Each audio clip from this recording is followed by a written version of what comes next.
Sir, আপনার গাড়িটা মুছে দেব? না, লাগবে না, আমার গাড়ি পরিষ্কার আছে। তাহলে যে কোনো একটা কাজ দিন। কি কাজ দেব? তাছাড়া তুমি এত ছোট, কাজ করতে চাইছো কেন? কি করব স্যার, কাজ না করলে খাবো কি? প্লিজ স্যার, যে কোনো কিছু কাজ দিন, আমি করে দেব। আর আপনি 10-15 টাকা দেবেন, তাই দিয়ে সকালের খাবারটা খাবো। রাতে খাইনি তো, খুব খিদে লাগছে। কথাটা শুনেই রাশেদ মাহমুদ গাড়ি থেকে নামলো। কথাটা সত্যি বেশ লজ্জাজনক লাগলো। এই সময় এসে একটা 7 কিংবা 8 বছরের ফুটফুটি বাচ্চা না খেয়ে আছেন। হায়রে দুনিয়া। রাশেদ সাহেব সোজা ওর সামনে হাঁটু গেড়ে বসলেন। তোমার নাম কি? বাবু। আমার নাম বাবু। বাবুর মতোই কিউট নাম। কি স্যার, কোনো কাজ তো দিলেন না? তাহলে আসি, অন্য খদ্দের ধরতে হবে। তোমার খুব ক্ষুধা লাগছে? হ্যাঁ, রাতে খাইনি, আর কাল দুপুরে সামান্য ডাল আর ভাত খেয়েছিলাম। রাশেদ সাহেব আর দেরি করলেন না, বাবুর হাত ধরে সোজা একটা বড় রেস্তোরাঁ নিয়ে আসলেন। স্যার, আমাকে কোথায় নিয়ে যাচ্ছেন? কথা বলো না। রাশেদ সাহেব হোটেলে ঢুকে খাসির মাংস আর বিরিয়ানি অর্ডার করলো। ওয়েটার খাবার পরিবেশন করলো। নাও বাবু, খেয়ে নাও। কি এগুলো? আর আমি কেন খাবো? তোমার না ক্ষুধা পাইছে? পাইছে তো, কিন্তু কোনো কাম হয় নাই। কাজ করা লাগবে না, খেয়ে নাও। কি এগুলো? বিরিয়ানি আর খাসির মাংস। ও বাবা, এগুলো বড় লোকের খাবার। এসব আমার মতো রাস্তার ছেলের পেটে সইবে না। আমি খাবো না। চুপ করে খেয়ে নাও। আমার কাছে তো টাকা নেই এসব খাবার খাওয়ার। কথা না বলে খাওয়া শুরু করে দাও। বাবুর প্রচুর ক্ষুধা লাগছিল, সেজন্য সে আর দেরি না করে খেতে লাগলো। জীবনের প্রথম হয়তো সে খাসির মাংস আর বিরিয়ানি খাচ্ছে। পেট পুড়ে খেয়ে নিল। পেট ভরেছে তোমার বাবু? আমার জীবনে এই প্রথম এত সুন্দর খাবার খেলাম, তাও আবার পেট পুড়ে। আচ্ছা ঠিক আছে, এবার বাসায় যাও। আপনাকে অনেক ধন্যবাদ, কিন্তু চিন্তা করেন না স্যার, আপনার এই ঋণ আমি শোধ করে দেওয়ার চেষ্টা করব। বাবু রাশেদকে সালাম জানিয়ে খুশি মনে বসের দিকে এগোতে লাগলো। রাস্তায় আসতেই রাশেদ বাবুকে ডাকলো। বাবু দাঁড়াও। কি হয়েছে স্যার? এইটা রাখো, 1000 টাকার 2টা নোট। কি এটা আমাকে দিচ্ছেন কেন? তোমার কয়েকদিনের খাবার খাওয়ার টাকা। মাফ করবেন স্যার, আমি গরিব ভিক্ষুক না। রাশেদ সাহেব বুঝতে পারলেন ছোট হলে কি হবে, আত্মমর্যাদা আছে। বাবু আপন মনে দৌড়ে চলে গেল। রাশেদ সাহেব আরো কিছু জিজ্ঞেস করত, কিন্তু বাবু দাঁড়ালো না। বাবুকে খাইয়ে রাশেদ সাহেব যেন অন্যরকম আনন্দ পেল। রাশেদ সাহেব কাজ শেষ করে বাসায় গেলেন। 1 সপ্তাহ পর একদিন রাশেদ সাহেব হেঁটে হেঁটে রাস্তা পার হচ্ছিলেন। পেছন থেকে একটা দ্রুতগামী বাস আসছিল। রাশেদ সাহেব খেয়াল করে নাই। বাস এসে লাগিয়ে দিতে যাবে, ঠিক তখনই বাবু কোথা থেকে যেন দৌড়ে এসে রাশেদ সাহেবকে টেনে রাস্তার সাইডে পড়ে গেলেন। ফলশ্রুতি স্বরূপ বাবুর কপালে একটা ক্ষত হলেন। রাশেদ সাহেব হতবাক হয়ে গেলেন। আর একটু হলেই তো তার খুব বড় কিছু হয়ে যেত। তিনি তাকিয়ে দেখতে পান বাবুর কপালে কেটে গেছে, রক্তে তার মুখ লাল হয়ে গেছে। রাশেদ দৌড়ে গিয়ে বাবুকে তুললেন, তাকে তাড়াতাড়ি হসপিটালে নিয়ে যেতে লাগলেন। আমার কিছু হবে না স্যার, আমাকে যেতে দিন। একটা কথাও বলবে না? তোমার কপাল দিয়ে রক্ত আসছে, কত রক্ত বের হয়েছে। এসব কিছুই না, আপনি আমার জন্য এত কষ্ট করছেন কেন? তুমি আমার এত বড় বিপদ থেকে রক্ষা করলে। আপনি আমাকে আগের দিন ফ্রিতে খাইয়েছিলেন। রাশেদ সাহেব বাবুকে ডাক্তারের কাছে থেকে মাথায় ব্যান্ডেজ করে দিল। বাবু, তোমার মা বাবা কোথায় থাকে বলো? আমি তাদের সংবাদ দিচ্ছি, তারা এসে তোমাকে নিয়ে যাবে। সাথে সাথে বাবুর মন খারাপ হয়ে গেল। মন খারাপ করে থাকলো। কি হলো বলো, তোমার মা বাবা কোথায়? জানি না। মানে? আমি অনাথ। যখন একটু বয়স হলো তখন লোকের দৌড়ানি খেতাম, এটাই মনে আছে। তুমি থাকো কোথায়? ওই তো পাশের একটি বস্তিতে, কিন্তু ওখানকার মাতব্বর খুব বাজে লোক। তিনি চুরি ডাকাতি করতে বলেন, আর না করলে মারেন। সেজন্য আর থাকি না, রাস্তায় থাকি। যখন লোকে দোকান বন্ধ করে তখন তার বারান্দায় থাকি। তোমার কষ্ট হয় না? না স্যার, কিসের কষ্ট, এতে আমার ভালোই লাগে, আর অভ্যাস হয়ে গেছে। জানেন, যারা এতিম অনাথ তাদের বেঁচে থাকা পাপ। তুমি এতটুকু, কিন্তু তোমার কথায় সবাই ইমপ্রেস হয়ে যাবে। আমি তোমার প্রতিটা কথায় ইমপ্রেস হয়ে গেছি। আচ্ছা, তুমি এখন যাবে কোথায়? জানি না, যেদিকে যেতে মন চাই। যাবে আমার সাথে? কোথায়? আমার বাসায়। থাকবে আমার সাথে আমার বাসায়? কিন্তু কেন? তুমি আমার জীবন বাঁচিয়েছো, আর তোমার তো থাকার জায়গা নেই। আর আমার বাসায় থাকার জায়গার অভাব নেই। থাকবে আমার বাসায়? বাবু কি বলবে বুঝতে পারছে না। আর ওর যাওয়াই উচিত, ওর তো কোনো চালচলা নেই। আর যখন জোর করছে বাবু রাজি হয়ে গেল। রাসেল সাহেব হসপিটালের ঝামেলা মিটিয়ে বাবুকে গাড়িতে বসিয়ে বাসায় নিয়ে যেতে লাগলো। স্যার আপনার বাসায় কে কে আছেন? আমার বউ আর একটা মেয়ে, তোমার থেকে একটু ছোট হবে। ওনারা রাগ করবে না তো? না, রাগ করবে না। ওরা বাসায় পৌঁছে গেল। এত বড় বাসা। আজকে থেকে তুমি এখানেই থাকবে। বাবু তো খুব খুশি। ও মনের আনন্দে রাসেল সাহেবের সাথে বাসায় প্রবেশ করলো। এই বর্ষা, মেয়ে, এই নাফিজা, আম্মু এদিকে এসো। ওনার আসলেই বাবুকে দেখে অবাক হয়ে গেলেন। গায়ে ময়লা জামা কাপড় দেখতেই বর্ষার ঘেন্না লাগলো। কে আব্বু? ওর নাম বাবু। আজ থেকে এখানেই আমাদের সাথে থাকবে। আমাদের সাথে থাকবে মানে? ও কে? থাকে কোথায়? দেখে তো মনে হয় বস্তিতে থাকে। ওর বাবা মা নেই, আর আজকে ও আমাকে রক্ষা করেছে। আজ ও না থাকলে জানি না কি হতো। তোমার জীবন বাঁচিয়েছে তাই বলে বাসায় নিয়ে আসবে? হাতে কোটা টাকা দিয়ে দিলেই তো হয়ে যায়। এটা বাসা, কোনো অনাথ আশ্রম না। কি বলছো? এইটুকু একটা ছেলের সাথে এইভাবে কথা বলছিস কেন? ও আমার বাসায় থাকবে, আর ও থাকলে বর্ষারও খেলার সাথী হয়ে যাবে। লাগবে না ওর মতো নোংরা ছেলেকে। ওকে দেখেই বমি চলে আসছে। বর্ষা, মানুষকে ঘৃণা করতে নেই। ও এই বাসায় থাকবে, এটাই আমার শেষ কথা। স্যার আমি থাকলে ওনারা অসন্তোষ হবেন। আমি চলে যাই। এত বড় বাড়ি আমার জন্য না, আমার জন্য ওই বস্তি যথেষ্ট। চুপ! আমার মুখে মুখে তর্ক একদম পছন্দ করি না। তুমি এখানে আমাদের সবার সাথে থাকবে, ব্যাস। আর আজ থেকে তুমিও এই পরিবারের একজন সদস্য। চলো, তোমাকে তোমার রুম দেখিয়ে দিই। রাশেদ বাবুর হাত ধরে টেনে উপরে নিয়ে গেলেন, গিয়ে একটা রুম দেখিয়ে দিলেন। এটা তোমার রুম, আজ থেকে তুমি এখানেই থাকবে। বাবা, এত বড় রুম! এটা তো আমাদের বস্তির অর্থে এর মতো। একটু অপেক্ষা করো, আমি তোমার জন্য জামা কাপড় আনতে দিয়েছি। ড্রাইভারের কাছে এখনই চলে আসবে, তারপর তুমি গোসল করে নেবে। আচ্ছা। বাবুর তো খুব আনন্দ হচ্ছে, এত বড় বাড়িতে থাকতে পারবে। বাবু খুব খুশি। খানিকক্ষণ পর ড্রাইভার এসে জামা কাপড় দিয়ে গেল। এগুলো তোমার, যাও, ভিতরে বাথরুম আছে, ভালো করে গোসল করে এসো। নতুন জামা আমার? হ্যাঁ, এগুলো সব তোমার। জানেন আমার না কোনো নতুন জামা নেই। লোকের পুরান জামা কাপড় বাদ দিয়ে রাস্তায় ফেলে দিত, তাই আমরা তুলে নিয়ে এসে পরতাম। এখানে সব আছে, নতুন জামা, নতুন জুতা, নতুন প্যান্ট। যাও, গোসল করে এসো, তারপর খেতে যাব। বাবু দৌড়ে বাথরুমে চলে গেল গোসল করতে। গোসল করে একটা নতুন জামা আর নতুন প্যান্ট পরে বাইরে আসলো। স্যার এখানে পুকুর নেই, বাথরুমে গোসল করা যায় না। পুকুরে দাপাদাপি করে গোসল না করলে মনের ক্ষোভ মেটে না। আছে তো, কাল থেকে তুমি আর আমি একসাথে পুকুরে দাপাদাপি করে গোসল করব। বা, নতুন জামা পরে একদম নায়কের মতন লাগছে। চলো, খেয়ে নাও। তারপর দুজন দুপুরের খাবার খেতে আসলো। বর্ষা খাবার টেবিলে বসে খাবার খাচ্ছিল। বাবু এসে বসতেই বর্ষা খাবারের প্লেট রেখে রাগ করে উঠে চলে গেল। কি হয়েছে বর্ষা? না খেয়ে কোথায় যাচ্ছ? ওই বস্তির ছেলেকে দেখলে বমি আসে, ঘৃণা লাগে, আর ওর সাথে আমি খাবো না। বলেই দৌড়ে নিচের ব্যালকনিতে চলে গেল। বাবু বর্ষার প্লেট নিয়ে ওর পিছু পিছু গেল। গিয়ে দেখে বর্ষা মন খারাপ করে পুতুল নিয়ে বসে আছে। এই বর্ষা খানা সম্পূর্ণ না খেলে শরীর খারাপ করবে। এই নাও, খেয়ে নাও। তোর এত বড় সাহস, তুই আমার নাম ধরছিস? ছোট লোকের বাচ্চা, যা আমার সামনে থেকে। তোর কি লজ্জা নেই? কুকুরের মতো আমার আব্বুর সাথে আমাদের বাসায় কেন এসেছিস? স্যার নিয়ে এসেছেন? যা, চলে যা। দাঁড়া, তোকে তাড়ানোর ব্যবস্থা করছি। বর্ষা দৌড়ে বাইরে আসলো। আম্মু, ওই ছেলেটা যদি আমাদের বাসায় থাকে তাহলে আমি কিন্তু বাসা থেকে নানুর বাসায় চলে যাব। তোর সাথে আমারও চলে যেতে হবে। এটা তো বাসা না, অনাথ আশ্রম। আস্তে আস্তে আমাদের বের করে দেশের সব ছেলেপুলেকে এখানে নিয়ে আসবে। এই, তোমাদের কি কোনো দয়া মায়া নেই? না, নেই তোমার কাছে। দেশের লোক কেউ নিয়ে আসছে না, আর তুমি নিয়ে আসছো। যত ঝামেলা যেন তোমার। বর্ষা, যা, গিয়ে গুছিয়ে নে, আমরা চলে যাব। বর্ষা ওর রুমে চলে গেল। একজন অনাথের জন্য তো দেখি সুন্দর একটা পরিবারের অশান্তি সৃষ্টি হয়ে গেছে। তাই দেখে বাবু বলল, স্যার আমি একটা বস্তির অনাথ ছেলে, আমার জন্য আপনারা কেন ঝগড়া করছেন? আমি চলে গেলেই সব সমস্যার সমাধান হয়ে যাবে। আমি চলে যাচ্ছি।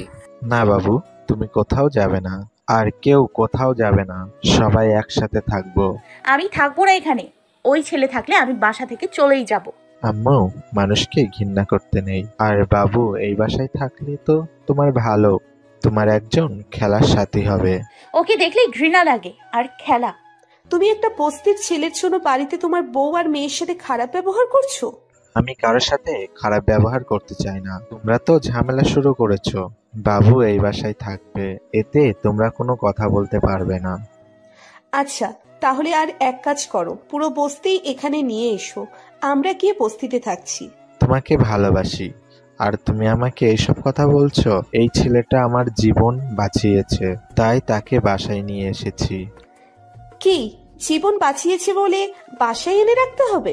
থাক না, তুমি কটা দিন দেখি না, তারপর বুঝবে আমি কোনো ভুল করিনি। আচ্ছা, তোমার এতই যখন ইচ্ছে করে রাখবার তা রাখো, তবে একটা কথা বলে দিলাম, ওই ছেলে যদি আমাদের সাথে কথা দূরে থাক আমাদের সামনেও আসে তো খুব খারাপ হয়ে যাবে। কথাটা মাথায় রেখো, ও যেন আমাদের সামনে না আসে। ঠিক আছে, তবে মনে রেখো একদিন তুমিও বাবুকে সব থেকে বেশি ভালোবাসবে। আম্মু, ওই ছেলে যদি আমার সাথে কথা বলতে আসে খুব খারাপ হয়ে যাবে কিন্তু। বাবু, উপরে চলো, আর তোমরা খেয়ে নাও। স্যার আর বাবু দুজনে বাবুর রুমে গিয়ে বসলো। বাবু, তুমি ওদের কথাই কিছু মনে করো না। না ঠিক আছে, আমি কিছু মনে করি নাই। আমি গরিব তো, আমার কোনো রাগ নেই। এই বাবু, পারবে তুমি ওদের দুজনের মন জয় করতে? হ্যাঁ পারবো। তুমি ওদের মন জয় করে নেবে। ওরা রাগ করেছে, একবার ওদের ভালোবাসা অর্জন করো, দেখবে খুব ভালোবাসবে। স্যার আমি গরিব, এতিম, আমার জন্য আপনার সমস্যা হচ্ছে। তাই বলছিলাম কি, আমি আমার জায়গায় চলে যাই। দেখেন না বড় মেম সাহেব আর ছোট মেম সাহেব কত রাগ করছেন। তুমি কোথাও যাবে না, এখানেই থাকবে। আমাকে কথা দাও, তুমি কোথাও যাবে না। আমি কোথাও যাব না। বাবুর বাসাটা খুব পছন্দ হয়েছে। ও যেন ওর কাছে সেই রূপকথার রাজপ্রাসাদ, কিন্তু দুজনেই নারাজ। বাবুকে যে রুমে থাকতে দিয়েছে তার সবকিছুই খুব দামি। বাবুর কাছে সবকিছু স্বপ্নের মতো লাগছে। বিকালবেলাতে বাবু শুয়ে আছে, তবে ফ্লোরে। তখন রাশেদ সাহেব এসে এই অবস্থা দেখে। এই বাবু, তুমি ফ্লোরে শুয়ে আছো কেন? এত দামি বিছানায় আমি শুয়ে পারবো না। এমনিতেই ইটের উপর শুয়ে থাকতে থাকতে অভ্যাস হয়ে গেছে। তুমি আর আগের বাবু না, আজ থেকে তুমি আমারও ছেলে। আর বর্ষা যেমন ভাবে জীবন যাপন করছে তুমি ঠিক তেমন ভাবেই থাকবে। এটা তোমার বাসা। আচ্ছা ঠিক আছে। চলো বাইরে থেকে ঘুরে আসি, মন ভালো থাকবে। বাবু স্যারের সাথে বাইরে যেতে লাগলো। বাইরে আসবার পর আম্মু, আমার আইসক্রিম খাওয়াতে হবে। চলো এখনই খাওয়াবো। যাবো, কিন্তু ওই ছেলেটা আমার সাথে যাচ্ছে। হ্যাঁ, গেলে সমস্যা কি? আমি যাব না। ওই ছেলে তোমার সাথে গেলে আমি যাব না। ওর সাথে গেলে প্রেস্টিজ থাকবে না। লোকে কি বলবে? বর্ষা, একদিন বলেছি না মানুষকে ছোট করবে না? স্যার আমার যেতে ইচ্ছে করছে না। আপনি আর ছোট ম্যাম সাহেব দুজন যান, আমি রুমে থাকছি। না, তুমিও চলো। না স্যার আমি যাব না, আমি রুমে যাচ্ছি। বাবু দৌড়ে ওর রুমে চলে আসলো। ও গেলে বসা যাবে না, আর বাবা মেয়ের মধ্যে সম্পর্ক নষ্ট হয়ে যাবে। বাবু রুমটা ঘুরে ঘুরে দেখছে, দেখে আন্টি রুমে বসে আছে। বাবু ভয়ে ভয়ে রুমের দিকে পা বাড়ালো, আস্তে করে। ম্যাডাম। এই, তোর এত বড় সাহস, তুই আমার রুমে এসেছিস? ম্যাডাম আমি আছি বলে আপনাদের খুব অসুবিধা হচ্ছে না? পাকা পাকা কথা বলছে। তোদের মতো ছেলেদের খুব ভালো করে চিনি। তোরা তো চোর। এখানে কি ধান্দায় এসেছিস বল? স্যার আমাকে নিয়ে এসেছেন? নিয়ে আসলো আর কুকুরের মতো করে ছুটে আসলি। একটুও লজ্জা করলো না যে একজনের বাসায় গিয়ে থাকলে তাদের অসুবিধে হয়? তোদের তো লজ্জাই নেই, থাকলে কি এখানে আসতিস? আপনি আমাকে বকা দিচ্ছেন? এই, তোকে তো ছ্যার রেখেই দেবে, তো তুই থাক, আমাদের মাঝে আসিস না, দূর হয়ে যা রুম থেকে। বাবুকে আরো অপমান করলো। কোনো উত্তর নেই বাবুর কাছে, কারণ সে তো এতিম আর তাদের আশ্রয়ে থাকছে। অপমান সহ্য করলেও দুই বেলা পেট ভরে খেতে পারবে, একটু সহ্য করুক। তবে বাবুর পাথর হয়ে গেছে, মন খারাপ বা কষ্ট পেলে কান্না করে না। ওর চোখে যেন পানি আসতে চায় না। আস্তে আস্তে রুমগুলো দেখতে লাগলো। সিঁড়ি দেখে সে সিঁড়ির উপর দিয়ে ছাদে চলে গেল। গিয়ে দেখে অনেক ফুল গাছ, আর গাছে অনেক ফুল ধরেছে, তবে টবের গোড়ায় অনেক আবর্জনা, গাছে জোড়া পাতা পড়ে আছে। তাই সে আস্তে আস্তে গাছের পাতা পরিষ্কার করতে লাগলো। সুন্দর করে গাছগুলো গোছাতে লাগলো, পরিষ্কার করে গাছের গোড়ায় পানি দিতে লাগলো। প্রায় 1 ঘন্টা পর বর্ষা ছাদে আসলো। গাছগুলো সব বর্ষা ছাদে এসে দেখে ছাদের উপর বাবু ওর গাছে কি যেন একটা করছে। এই ছোট লোকের বাচ্চা, তুই আমার গাছের ফুল ছিঁড়েছিস কেন? আমার গাছগুলো তুই নষ্ট করে দিয়েছিস কেন? মেম সাহেব, আমি গাছ পরিষ্কার করছিলাম, ফুল তুলছিলাম না। চোর কোথাকার! আমি দেখছি তুই গাছের ফুল নষ্ট করে দিচ্ছিস, আর আমাকে মিথ্যে বলছিস। আপনি ভুল দেখেছেন। কি? আমি ভুল দেখেছি? আমার মুখে মুখে তর্ক করছিস? ছোট লোকের বাচ্চা, তোর এত বড় সাহস! বর্ষার খুব রাগ উঠে গেল। রাগের মাথায় সে ছাদের উপরে থাকা একটা ইটের টুকরো দিয়ে বাবুর মাথায় আঘাত করলো, আর কপালে বেশ কেটে গেল। আর বাবু চিৎকার দিয়ে কেঁদে উঠল। বাবুর চিৎকার শুনে বর্ষা ভয় পেয়ে গেল, আর রক্ত দেখে তো বর্ষা খুব ঘাবড়ে গেল। আজকে আব্বু সে খুব বকবে। বাবুর চিৎকার শুনে নিচ থেকে স্যার আর ম্যাডাম আসলো। বাবুর কপাল দিয়ে রক্ত পড়া দেখে স্যার দৌড়ে গিয়ে মাথা চেপে ধরলো, তাড়াতাড়ি গামছা দিয়ে বেঁধে দিল। এই কিভাবে হলো এটা? কেটে গেল কিভাবে? বর্ষা ভয়ে আম্মুকে গিয়ে জড়িয়ে ধরলো। বাবু বলে দিলে আব্বু খুব বকা দেবে, মারই দিতে পারে। বাবু কথা বলো, কিভাবে লাগলো, কাটলো কিভাবে? আসলে স্যার, সিঁড়ি দিয়ে আসবার সময় পা হড়কে পড়ে গেছি, তাই কেটে গেছে। বাবুর কথা শুনে বর্ষা একটু শান্তি পেল। যাক বাবা। কিভাবে চলো, সাবধানে ছাদে আসতে হয়। কতখানি কেটে গেছে, তাড়াতাড়ি নিচে চলো। স্যার বাবুকে কোলে করে নিয়ে ওর রুমে যেতে লাগলো। এদিকে বর্ষা ভয়ে ভয়ে আম্মুর সাথে যেতে লাগলো। বাবু সত্যি কথা বললে বর্ষার খুব বকা দিত, কিন্তু বাবু চায় না তাদের মধ্যে ঝগড়া সৃষ্টি হোক। স্যার বাবুর মাথায় ব্যান্ডেজ করে দিল, দিয়ে বাবুকে শুয়ে দিল। বাইরে আসার পর, কি রে বর্ষা, তুই তো ছাদে ছিলিস, দেখতে পাস নাই? কতখানি কেটে গেল। সকালে আমার সরিয়ে দিতে গিয়ে ও নিজেই গাড়ির তলায় যাচ্ছিল, তখন কোনোইতে কেটে গিয়েছিল। আর এখন? আমি গাছ পরিষ্কার করছিলাম। স্যার চলে গেল। বর্ষা ভেবে পাচ্ছে না ও মিথ্যা কথা কেন বললো। যাই হোক, তবে বর্ষা জিজ্ঞেস করবে মিথ্যা কথা কেন বললো। স্যার গিয়ে বাবুকে সেবা করতে লাগলো। স্যার, আমার কিছু হয়নি, এ তো স্বাভাবিক, এমন তো আমার প্রতিদিন কাটে, আপনি কেন চিন্তা করছেন? বাবু সত্য কথা বলো, সিঁড়ি দিয়ে পড়ে গেলে তো এইভাবে কাটতো না। কি হয়েছে বলো আমাকে। সত্যি বলছি তো, সিঁড়ি দিয়ে নামবার সময় কেটে গেছে। সত্য তো? আমাকে মিথ্যা বলছিস না তো? না। এবার স্যার বাবুর রুম থেকে চলে গিয়ে নিজের অফিসের কাজ করছিলেন। তখন বর্ষা বাবুর রুমে আসলো। এই ছোট লোকের বাচ্চা, যদি সত্যি কথা বলেছিস তাহলে কিন্তু তোকে খুন করে দেব। চিন্তা করবেন না, আমি বলবো না, আপনি নিশ্চিন্তে থাকুন। তা তুই মিথ্যে কথা কেন বললি? আমি এমনিতেই আপনাদের বাসায় এসে আপনাদের বিরক্ত করছি, তার উপর যদি বলে দিতাম তাহলে স্যার আপনাকে বকা দিত। এতই যখন বুঝিস তাহলে তুই চলে যাচ্ছিস না কেন? স্যার যেতে দেবে না, আর গেলে তিনি রাগ করবেন। জানি না কোথা থেকে আসে এসব আপদ, এসেই মাথা খারাপ করে দিচ্ছে। বর্ষা আরো কিছু অপমানজনক কথা বলে রুম থেকে চলে গেল। তবে বাবুর তেমন কিছু মনে করে নাই, কারণ এই পৃথিবীতে ধনীরা আছে গরিবকে অপমান করার জন্য। বাবু চুপচাপ শুয়ে রইল, তবে বর্ষা একটু সরিও বলে না। এভাবে কয়েকটা দিন কেটে গেল। দিন দিন যেন ওদের অত্যাচার বাড়ছে, আর স্যারের ভালোবাসাও পাল্লা দিচ্ছে। এখন বাবু বেশ সুস্থ। একদিন সকালে, বাবু চলো, তোমাকে বর্ষার স্কুলে ভর্তি করিয়ে দিয়ে আসি। বর্ষার সাথে তুমিও যাও, একসাথে দুজন। আপু, ওই ছেলেকে তুমি আমাদের স্কুলে কেন ভর্তি করবে? এতই যদি পড়ানোর ইচ্ছে হয় তাহলে কোনো গভর্নমেন্ট স্কুলে ভর্তি করে দাও। এমনিতেই তো ঝামেলা, তার উপর আবার স্কুলে। বাবু তোমার সাথে তোমার কিন্ডারগার্টেন স্কুলে পড়ালেখা করবে।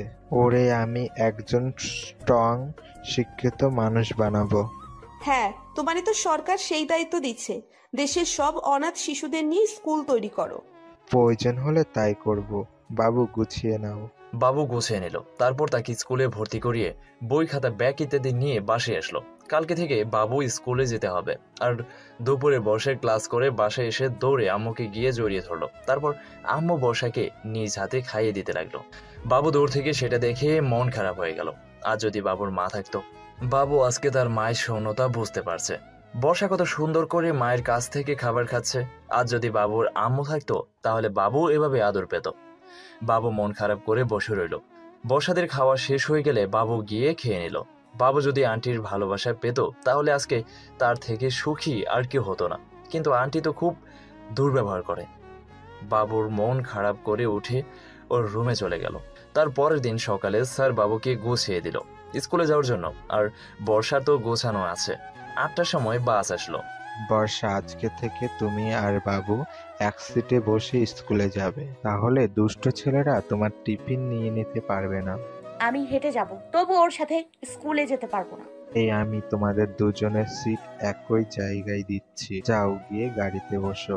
স্যার দুজনকে একই সিটে বসিয়ে দিল। বর্ষা জানালার ধারে বসেছে। বাবু ভয়ে ভয়ে বর্ষাকে বলল, মেম সাহেব, আমরা কি দুজন বন্ধুই থাকতে পারি না? আপনি অপমান করলে খুব কষ্ট হয়। কি, তোর সাথে?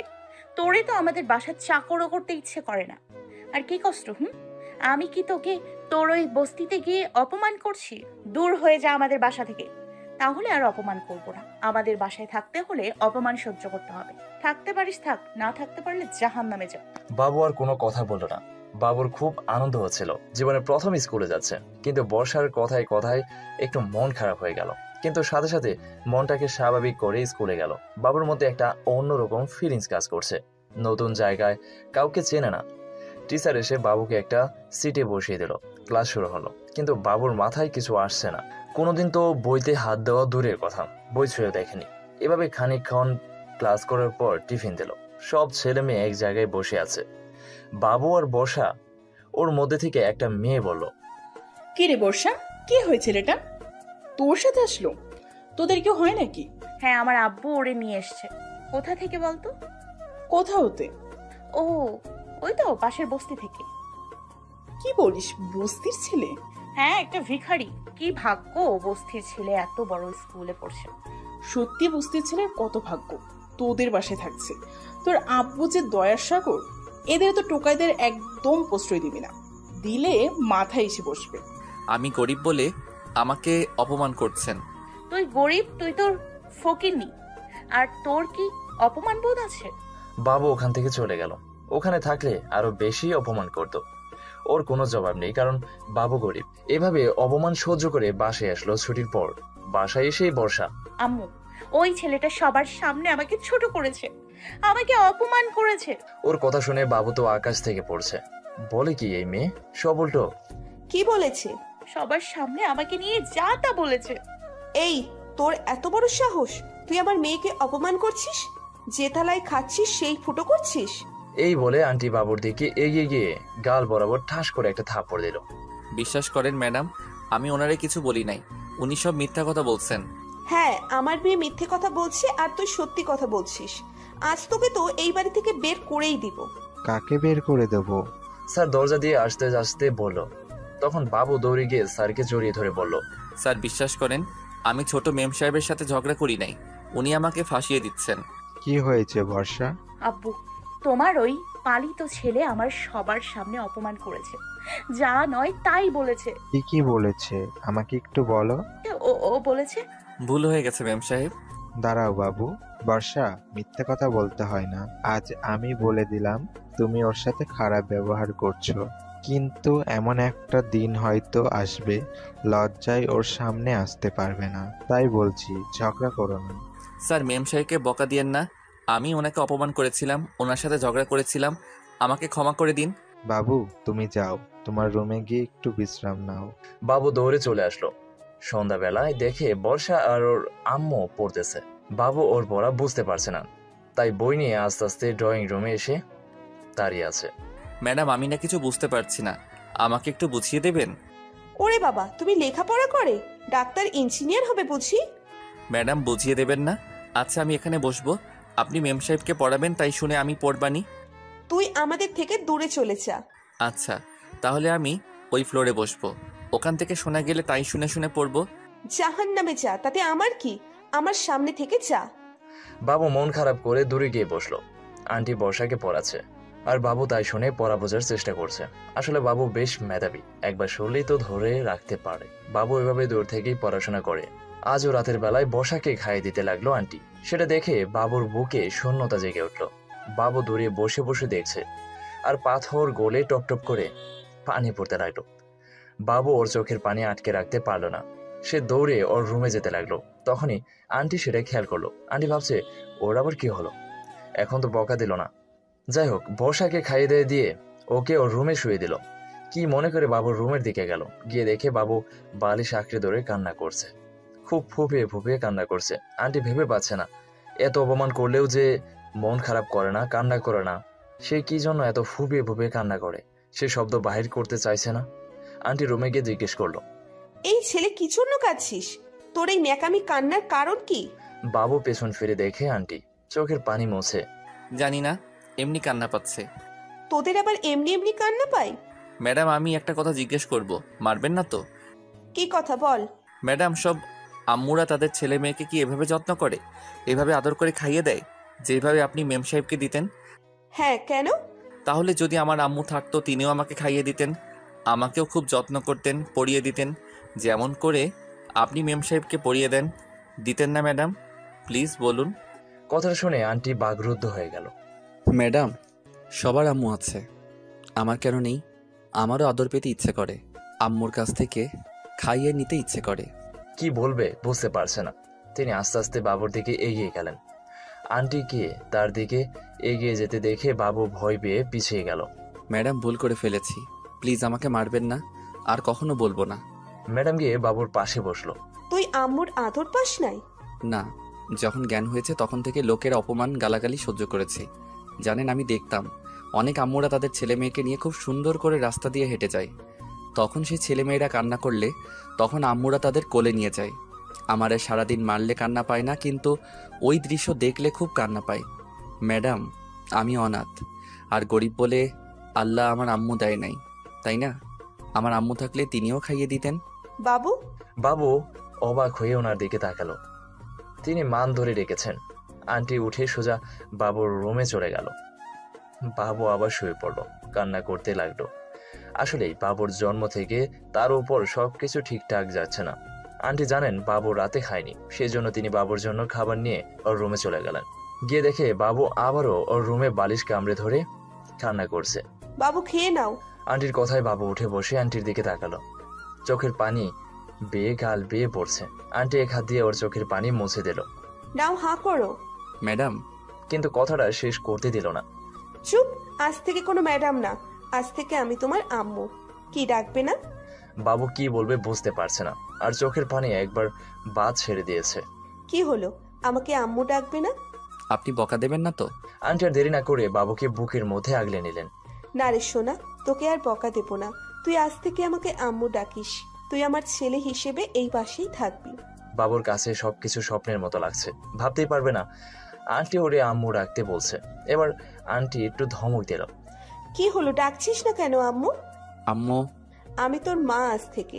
আর একদম কান্না করবি না, একদম বলবি না যে তোর আম্মু নেই, আমি তোর আম্মু। আপনি তাহলে আমাকে আর বকা দেবেন না তো? দেব, কথা না শুনলে। বকা না, মায়ের দিব। যখন বর্ষা আমার কথা শোনে না, যেমন করে মায়ের দিই তেমন করে তোকেও মায়ের দিব। নে, এবার খেয়ে নে। না খেয়ে খেয়ে কেমন রোগা হয়ে গেছিস, তোর তো শরীর খারাপ করবে। আন্টি বাবুকে খাইয়ে দিতে লাগলো। বাবুর চোখের পানি যেন বেড়েই চলছে, থামছেই না। কি হলো, এখন আবার কান্না করিস কেন? দেখুন না ম্যাডাম, কান্না করতে চাই না তবুও পানি পড়ছে। এখনো ম্যাডাম বলছিস? আম্মু বল। ভুল হয়ে গেছে আম্মু, আর কান্না করব না। আন্টি বাবুকে খাইয়ে দিয়ে ওরে শুয়ে দিল, দিয়ে ওর রুমে চলে গেল। আন্টি তার ভুল বুঝতে পারছেন, ছেলেটার সাথে খুব দুর্ব্যবহার করেছেন। সবাই গিয়ে শুয়ে পড়লো। আর বাবু আজকে অনেক খুশি, বাবু তার মাকে পেয়েছে। বাবু আসলে সত্যিই খুব লাকি। সকালবেলা ঘটলো আরব কাণ্ড। স্যার কিছু লোককে নিয়ে এসেছেন। তারা মূলত আসছে এতিমখানা থেকে। স্যারের এসব আর ভালো লাগছে না, অশান্তির সৃষ্টি হয়েছে। আর ওনার কাছে পরিবারের গুরুত্ব বেশি, তাই বাবুকে এতিমখানায় দিবেন, সব খরচ নিজে নিয়ে। এনারা কারা আব্বু? ওনারা এতিমখানা থেকে এসেছে, ওখানে বাবুকে শিফট করে দেব। স্যারের কথা শুনে বর্ষা আকাশের চাঁদ হাতে পেয়েছে। বর্ষা দৌড়ে গিয়ে বাবুকে ডেকে নিয়ে আসলো। কি হয়েছে? বাবু, আমাকে তুমি ক্ষমা করে দাও, তোমাকে এখানে রাখতে পারছি না। তবে চিন্তা করো না, আমি তোমাকে খুব ভালো জায়গায় রাখবো আর প্রতিদিন দেখা করে আসবো। বাবুর মন খারাপ হয়ে গেল, তবু হাসি মুখে বলল, ঠিক আছে, কোনো সমস্যা নেই। ওখানকার লোকেরা বাবুকে নিয়ে যেতে লাগলো। তখনই আন্টি আসলো। এই বাবুকে তোমরা কোথায় নিয়ে যাচ্ছ? বাবুকে এতিমখানায় দিয়ে দিচ্ছি, আমার অশান্তি ভালো লাগে না। এতিমখানায় এতিমরা থাকে, কিন্তু বাবুর তো আমি আছি, তো ও কেন এতিমখানায় যাবে? কি বলছো আম্মু? আপদ বিদায় হচ্ছে? তুমি চুপ থাকো। আর বাবু কোথাও যাচ্ছে না, আমাদের সাথে এখানেই থাকছে, এই বাড়িতেই। তোমার অসুবিধা হবে? বাবু আমার ছেলে, আমার বাসায় থাকলে কোনো অসুবিধে নেই, থাকবে আমাদের সাথে। আম্মু, তোমার মাথা ঠিক আছে? ওই ছেলেকে বের করে দাও। না, ও আমাদের সাথে থাকবে। আপনারা চলে যান, বাবু কোথাও যাবে না। বর্ষা রাগ করে ওর রুমে চলে গেল। আর স্যার বলল, তুমি বাবুকে? হ্যাঁ, আমি বাবুকে মেনে নিয়েছি, আর কাল রাতে বাবুকে নিজের হাতে খাইয়ে দিয়েছি। বাবু, আমি তোমার কে?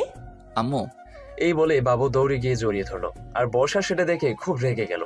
এভাবে প্রায় 10 বছর পার হয়ে গেল। বাবুকে সবাই ভালোবাসে, তবে বর্ষা খুব ঘৃণা করে, সহ্য করতে পারে না, এমনকি মেরে ফেলতে চায়। এত রাগ, বাবুর বাবা মাকে বস করে দিয়েছে।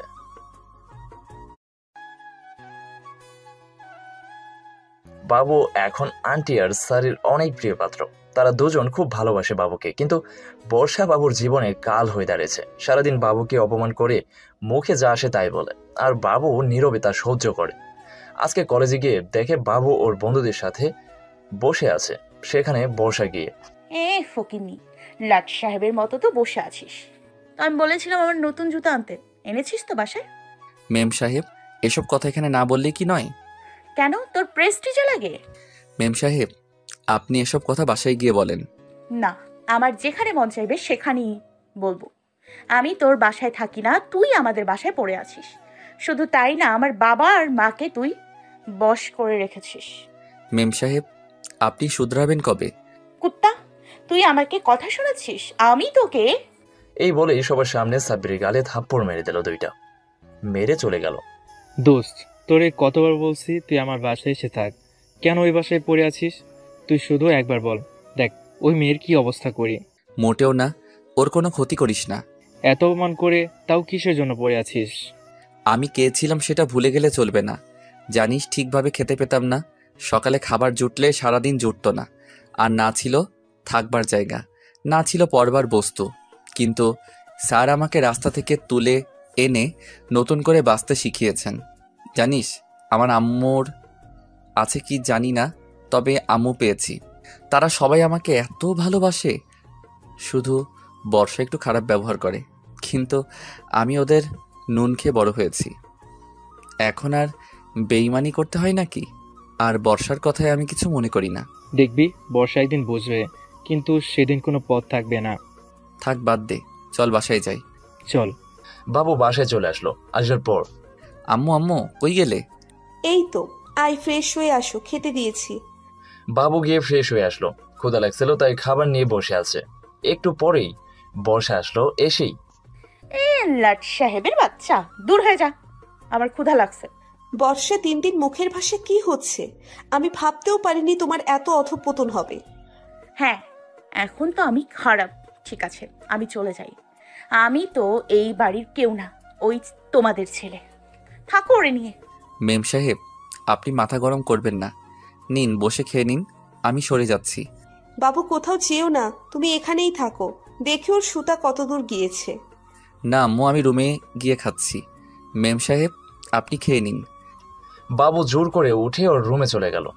কি করবে দোস্ত বাবুর, কারণ বর্ষা তো তার বাবুর বাসায় গিয়ে ওরে অপমান করছে না, বর্ষার বাসায় এসেছে তাই অপমান করছে। চলে গেলে তো আর অপমান করতো না। বাবু খেয়ে দিয়ে শুয়ে পড়লো। ইদানিং স্যার কাজে অনেক ব্যস্ত থাকছে, সেজন্য ঠিক মতো কথা বলতে পারছে না। বিকাল বেলাতে বাবু চলে গেল ছাদে, গিয়ে ছাদে লাগানো গাছ পরিষ্কার করতে লাগলো। তখন বর্ষা আসলো ওর গাছে পানি দিতে। কুত্তা, তোর এত অপমান করি, তোর কি গায়ে লাগে না? চলে যাস না কেন? তোর কি লজ্জা বলতে কিছুই নেই? মেম সাহেব, এতিম অনাথ এদের লজ্জা থাকে না, আর যেটুকু থাকে সেটা আপনাদের মতো ধনীরা দেখতে পান না। তোর মুখে মুখে কথা বলা বের করছি, ইদানিং খুব বেড়েছে। তুই আমার জীবন থেকে সব সুখ কেড়ে নিয়েছিস। তোর জন্য আমার আম্মু পর্যন্ত আমাকে কথা শোনায়। মেম সাহেব, আপনারা বড়লোক মানুষ। আপনার আম্মুর সামান্য কথায় আপনি যদি কষ্ট পান তাহলে কিভাবে হবে বলুন? আর আমি যে আপনার কথা, অপমান, থাপ্পড় সহ্য করে আসছি এই 1 যুগ ধরে। আছিস কেন? দূর হয়ে যা, যেতে পারিস না? চলেই যেতাম। আছি শুধু আপনার বাবা মায়ের জন্য, তারাই আমার পৃথিবী। আর আপনাদের নুন খেয়ে বড় হয়েছি, কিছু তো শোধ করতে হবে। লাগবে না, তুই দূরে গিয়ে মর। মেম সাহেব, আপনি যে আমাকে এত অপমান করেন, এত খারাপ ব্যবহার করেন, তা আপনার কি কখনো মনে হয় নাই যে এটা ঠিক না? তোরে খুন করলে আমার একটুও সমস্যা হবে না। তোর মতো ফকিন্নির... দেখুন, কাউকে কষ্ট দিয়ে কিন্তু সুখে থাকা যায় না। আপনার প্রতিটা আঘাতের কথা আমার মনে গেঁথে আছে। আমি তো যাবই না, বরং দেখব কত অপমান করতে পারেন। তোরে আমি খুন করে দিব। মেম সাহেব, একটা কথা বলি, রাগ করেন না। কি কথা? এখন আমি আর ছোট নেই, বড় হয়েছি। আর ফকিন্নি হলেও আত্মসম্মান আছে। তাই বলছি কি, সবার সামনে আর অপমান করেন না, কষ্ট হয়। আমি যদি কোনো ভুল করি তাহলে আমাকে বাসায় ফেলে সারাদিন স্যান্ডেল দিয়ে পিটাবেন। তো সবার সামনে অপমান করেন না, এতে আমার থেকে আপনার বেশি সম্মানহানি হবে। আমার সম্মান মানে? দেখুন, সবাই তো জানি আমি আপনার বাসার কুকুর, কাজের লোক। আমি তো আপনার সাথে খারাপ আচরণ করি। কুকুর মানুষের পায়ে কামড় দেয়, কিন্তু মানুষ কিন্তু তা করেন না।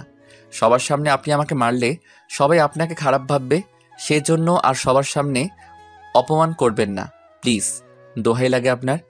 আমাকে এত জ্ঞান দিতে হবে না। তোর থেকে জ্ঞান নিয়ে বড় হবার ইচ্ছা নেই। লোকে কি বললো তা নিয়ে বর্ষার কোনো মাথা ব্যথা নেই। বাবু উঠে চলে আসলো। বাবু জানে বর্ষাকে বলে কোনো লাভ নেই।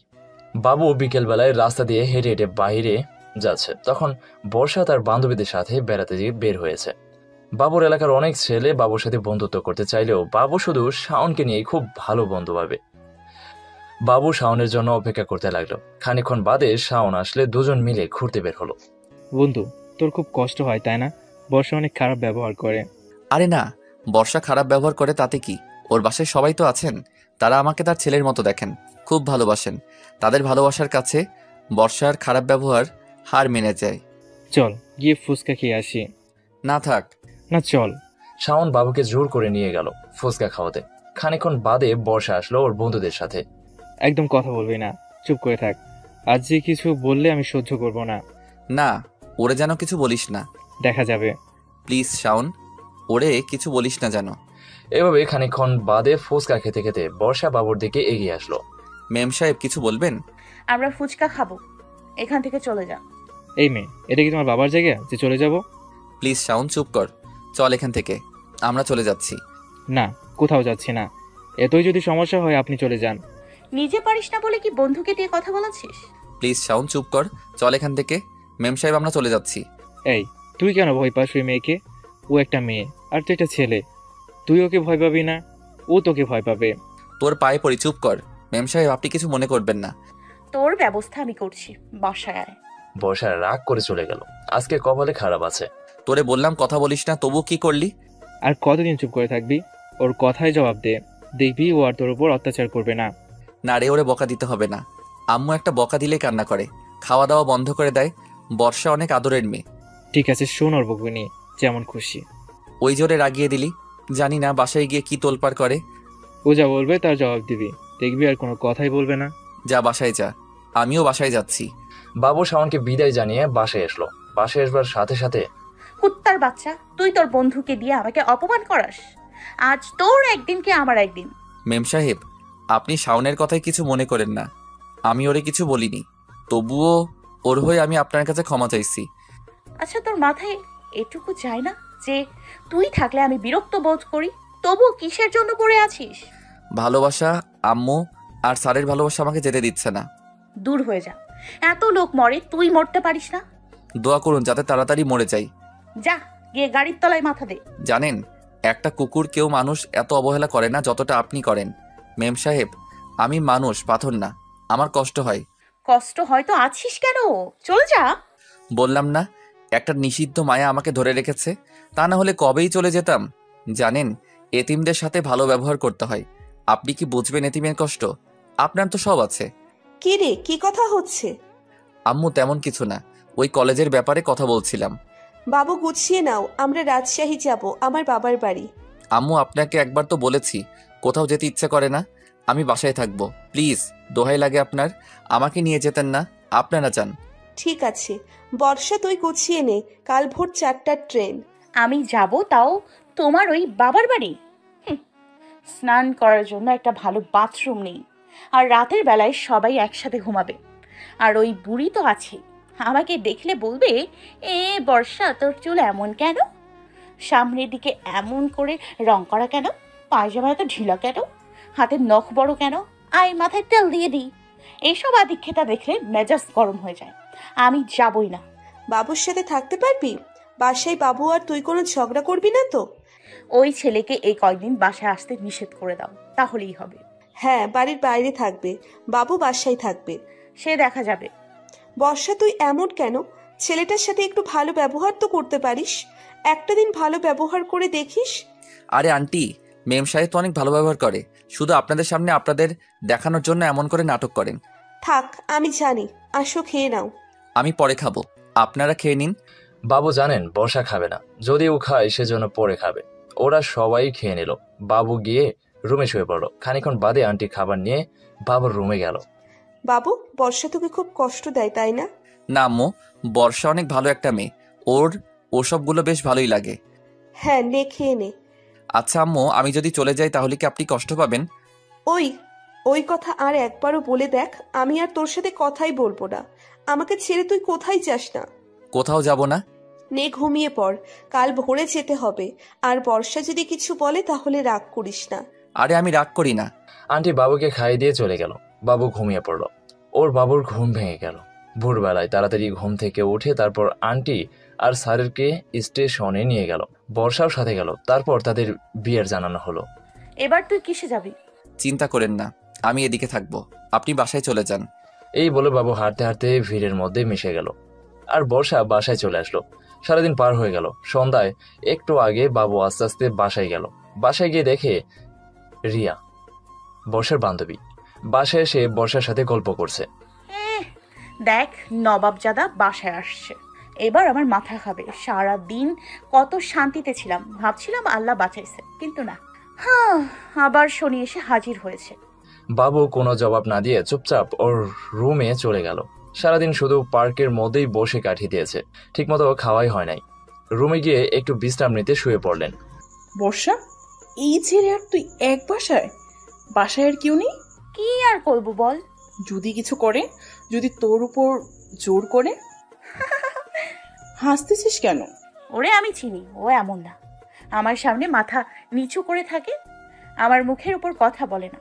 আর তোর চিন্তাধারা এত কনফিডেন্ট? থাকবেই তো, 10 বছরের উপর আছে আমাদের বাসায়। সারাদিন অপমান করি তো তার কোনো প্রতিবাদ করে না। আর তুই কি বলছিস? তুই যা বলিস তাই বলিস। বাবুর মতো একটা ছেলে হয় না। আসলে আমি না এর প্রেমে পড়ে গেছি। ভাই নিয়ে যা তো, আপদ বিদায় হোক। না বাবা, আমার পড়াশোনা আগে, যদি কপালে থাকে তাহলেই হবে। থেকে যা আজকে আবার বাসায়। না বাবা, আমার বাসায় ছাড়া কোথাও ঘুম আসে না। তুই একটু কষ্ট করে নে। রিয়া বর্ষাকে বিদায় জানিয়ে ওর বাসায় চলে গেল। এখন বাসায় শুধু বর্ষা আর বাবু। বাবু ওর রুমে কাত হয়ে শুয়ে আছে, ক্ষুধাও লাগছিল। আর বাবু যদি এখন বাসা থেকে খাবার খায় তাহলে বর্ষা আজে বাজে কথা বলবে। তাই বাবু আস্তে আস্তে উঠে বাইরের দিকে গেল। যা টাকা ছিল তাই দিয়ে বিস্কিট কিনে বাসায় এসলো। বর্ষা ড্রয়িং রুমে বসে তা দেখলো। রুমে ঢুকবার সময় বর্ষা, তা নবাব খ্যাত, কোথাও যাওয়া হয়েছিল? একটু বাইরে গেছিলাম। কি করতে গিয়েছিলেন? সিগারেট কিনতে নাকি গাঞ্জা? আমি নেশা করি না, এসব কথা বলেন কেন? তো কি করতে গিয়েছিলি? আসলে আসলে কি? খুব ক্ষুধা লাগছিল তাই বিস্কুট কিনতে গেছিলাম। কেন, বাসায় কি খাবার নেই? আছে, কিন্তু যদি নিয়ে খাই তাহলে আপনি মারবেন, না হলে বকা দেবেন। এতই যখন ভয়, চলে যাস না কেন? আমি চলে গেলে আম্মু খুব কষ্ট পাবে। আমি ঘুমাবো, একদম বিরক্ত করবি না। আর এমনিতেই কাল খুব সকালে ক্লাস আছে, দূর হয়ে যা। বাবু রুমে গেল। বাবু রুমে চলে গেল, গিয়ে পানির বোতল নিয়ে বিস্কুট খেতে লাগলো। তখন বর্ষা রুমে আসলো। বিস্কুট খেয়ে ক্ষুধা মিটবে? এখন তো পাচ্ছি, কিন্তু কোনো এক সময় পানি ছাড়া কিছুই পেতাম না। ঢং না করে টেবিলে খাবার আছে, যা গিয়ে খেয়ে নে। না, আমার পেট ভরে গেছে। সবাই ঠিকই বলে, কুকুরের পেটে ঘি সহ্য হয় না। তোর কাছে ওই বিস্কুটই বেস্ট, তাই খেয়ে থাক। আমার খাওয়া শেষ। সব আগাছা এসে আমার কপালে জুটেছে, কবে যে বিদায় হবে কে জানে। বর্ষা চলে গেল। তাই যাই হোক, বর্ষা আজকে তো খেতে বলছে বাবুর কাছে, তাতেই অনেক। বাবু বিস্কুট আর পানি খেয়ে ঘুমিয়ে পড়লো। হেমন্তের শেষ, হালকা শীত নেমে এসেছে। সকালে ভোরবেলায় ঘুম ভেঙে যায়। তখনই ঘুম থেকে উঠে সমস্ত কাজ কাম শেষ করে বসে রইল। বারান্দায় বসে বসে আকাশের দিকে তাকিয়ে আছে।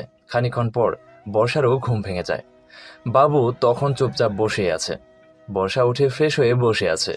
এই ছোট লোকের বাচ্চা, কই গেলি? হ্যাঁ, কোথায় গিয়ে মরলি? বাবু বর্ষার কথা শুনে দৌড়ে বর্ষার সামনে গিয়ে বলল, হ্যাঁ ম্যাম সাহেব, বলুন কি বলবেন। আজকে কি কলেজে যাবি? না, আমার শরীর ঠিক নেই, ক্লান্ত লাগছে, আমি যাব না। বাসায় থাক, আর কোনো জিনিস যেন চুরি করিস না। ম্যাম সাহেব, আমি গরিব এতিম, কিন্তু চোর না। আমাকে এসব বলেন না, খুব খুব কষ্ট হয়। আমি ক্লান্ত হয়ে গেছি। মরে তো যাস নাই। আমি কলেজে যাচ্ছি, বাসায় যেন কোনো অপকর্ম করিস না। আপনি নিশ্চিন্তে থাকেন। বর্ষা কলেজে চলে গেলেন। এবার বাবু ভাবছে বর্ষা কলেজ থেকে এসে কি খাবেন? বর্ষার ভালো করবার জন্য বাবু রান্না করতে লাগলো। রান্নার নিয়ম কানুন জানেন, তবে এক্সপেরিমেন্ট নেই। কাঁচা হাতে রান্না করতে লাগলো। প্রথমে ভাত রান্না করলো, তারপর ডাল রান্না করলো, কিন্তু মাংস রান্না করতে গিয়ে হাত পুড়িয়ে ফেললো গরম তেলে। তবু রান্না শেষ করলো। জানে না রান্না কেমন হয়েছে। সবকিছু সুন্দরভাবে পরিবেশন করলো। ডান হাত অনেক পুড়ে গেছে, ডান হাত অনেক পুড়ে গেছে, তাতে ওর কোনো মাথা ব্যথা নেই। ওর নিজের প্রতি কোনো যত্ন নেই। জ্বর আসলেও কাউকে জানায় না। 12টার দিকে সবকিছু গুছিয়ে বসে রইল। তখন বর্ষা বাসায় আসলো। বাসা থেকে কি আত্মসাৎ করলি? ম্যাম আমি কিছু নাই। আমি বসে না থেকে রান্না করলে তো পারতিস। এখন তো আমি রান্না করব, তাই গান্ডে পুন্ডে গিলবি। বসে বসে অন্ন ধ্বংস করছিস। মেম সাহেব আমি রান্না করেছি, আপনাকে রান্না করতে হবে না। রান্না করেছিস তাও আবার তুই? তো কি শাক পাতা রান্না করলি? আসেন আমি পরিবেশন করে বসে আছি। বর্ষা গেল। বাবু বর্ষাকে বসতে দিয়ে একটা প্লেটে বর্ষাকে খাবার পরিবেশন করে দিল। বর্ষা খেতে গিয়ে থামলো। আমি তোর ধান্দা ধরে ফেলেছি। কিসের ধান না মেম সাহেব? এই খাবারে বিষ আছে, আর তুই আমারে বিষ খাইয়ে মেরে আমার সব সম্পত্তি নিয়ে নিবি। ছি কি বলেন এসব মেম সাহেব? আমি এত নীচ না, এটা একদম ভালো খাবার, এতে কোনো বিষ নেই। এই দেখুন আমি খাচ্ছি। বাবু অন্য প্লেট থেকে খাবার চামচ দিয়ে প্লেটে তুলে হাত দিয়ে যাবে, তখনই পুরো হাতে ঝাল লাগলো। আর বাবুর জ্বালা সহ্য করতে না পেরে বলে চিৎকার দিয়ে উঠল। চিৎকার দিলি কেন? বাবু কোনো কথা না বলে হাতটা লুকিয়ে সোজা ওয়াশরুমে চলে গেল। তাড়াতাড়ি ট্যাপ ছেড়ে দিয়ে ঠান্ডা পানিতে হাত ডুবিয়ে রাখলো। বর্ষা পেছন দিক থেকে খেয়াল করলো। কি হয়েছে হাতে? কিছু না, আপনি বসুন, আমি আসছি। এসে খেয়ে দেখছি খাবারে কিছু নেই। দেখা তোর হাত। না আপনি গিয়ে বসুন, আমি আসতেছি। কিন্তু বর্ষা গিয়ে জোর করে ওর হাত দেখলো। জীবনে আজকে মনে হয় প্রথম বর্ষা বাবুকে ছুঁয়েছে। এর আগে গায়ে হাত দিয়েছে, তবে সেটা থাপ্পড়। কিভাবে পড়ালি? কিছু না, আপনি চলুন। বর্ষা বাবুর হাত ধরে টানতে টানতে ওর রুমের দিকে নিয়ে গেল। এবার ড্রয়ার থেকে স্যাভলন বের করে হাতে লাগিয়ে দিয়ে যাবে, তখনই বাবু হাতটা পিছনে টেনে নিল। এতিমের হাতে আর ক্রিম লাগাতে হবে না, এমনিতেই ঠিক হয়ে যাবে। চুপ করে থাক ছোট লোকের বাচ্চা। আমাকে বকুনি শোনাবি বলে প্ল্যান করছিস? চুপচাপ থাক। সোজা হয়ে দাঁড়িয়ে রইল থাপ্পড় খেয়ে। আর বর্ষা হাতে ক্রিম লাগিয়ে দিতে লাগলো। কি খুচরা পাপ করেছিলি তার শাস্তি। বাবুর হাতে ক্রিম লাগিয়ে দিল। তারপর বর্ষা বাইরে আসলো। বাবু আসলো, বর্ষা গিয়ে খেতে বসলো। কি দেখছিস? আপনি আমার হাতে? তোর হাতে স্যাভলন লাগিয়ে দিয়েছি তাই বলে ভাবিস না গলে গিয়েছি। যদি রাস্তায় একটা কুত্তা অসুস্থ হয়ে যায় তাকেও আমি হেল্প করি। আর তুই তো কোথায় একটা মানুষ। একটা কুকুর আমার মতো অবহেলিত হয় না যতটা আমি আপনার কাছ থেকে হই। আমি তোর বাসায় গিয়ে অপমান করছি? ও, তোর তো আবার বাসা নেই। বর্ষা এসে এক লোকমা খাবার গালে তুলল। তুই রান্না করেছিস? হ্যাঁ, কেন ভালো হয়নি? আসলে কোনোদিন রান্না করি নাই তো, তাই একটু কষ্ট করে খেয়ে নিন। খাচ্ছি আমার সামনে থেকে, তুই থাকলে খেতে মন চায় না। আচ্ছা ঠিক আছে, চলে যাচ্ছি। বাবু সোজা বাসার বাইরে চলে গেল। বাইরে হালকা করে মেঘ একসাথে জড়ো হচ্ছে। রাতে বাদল নামতে পারে। বাবু সেই দুপুর 3টার সময় গেছেন, আর এখন রাত 11টা বাজতে চললো, তবু বাসায় আসছে না।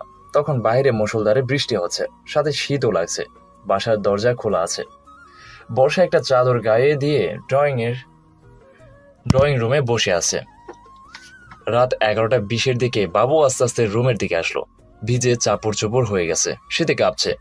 এটা তোর বাসা না যে যখন খুশি তখন আসবি। এটা ভদ্রলোকের বাসা। এত রাত পর্যন্ত কোথায় ছিলি? বাবু শীতে কাঁপছে, কথা বলতে পারছে না। তখন বাবু রুমে গিয়ে জামা কাপড় পাল্টে গরম জামা কাপড় পরে নিল। বর্ষা বাবুর রুমে ঢুকলো। আমার কথার জবাব দে, কোথায় গিয়েছিলি? বস্তিতে। আজকে খুব একা একা লাগছিল আর ক্ষুধা লাগছিল, তাই ওখানে গিয়েছিলাম। বাসায় কি খাওয়ার নেই? আছে, তবে সেটা নিষিদ্ধ। আমার হাত পুড়ে গেছে, খেতে পারবো না তুলে, তাই ওখানে গেছিলাম। যে চাচি আমাকে মানুষ করেছিল তার কাছে, সে আমাকে খাইয়ে দিয়েছে। তাই বলে বৃষ্টিতে ভিজতে ভিজতে? এই বৃষ্টি কি করবে? আর বৃষ্টিতে ভিজে কান্না করলে চোখের পানি কেউ দেখতে পায় না। খেয়েছিস রাতে? হ্যাঁ। কি খেয়েছিস, বিস্কিট নাকি মুড়ি? না চাচি, হালকা ডাল আর ডিম রান্না করেছিল, তাই দিয়ে খাইয়ে দিয়েছে। ভালো হয়েছে, বাসায় তো মাংস রান্না করেছিলি, খেয়ে নিতে পারতিস।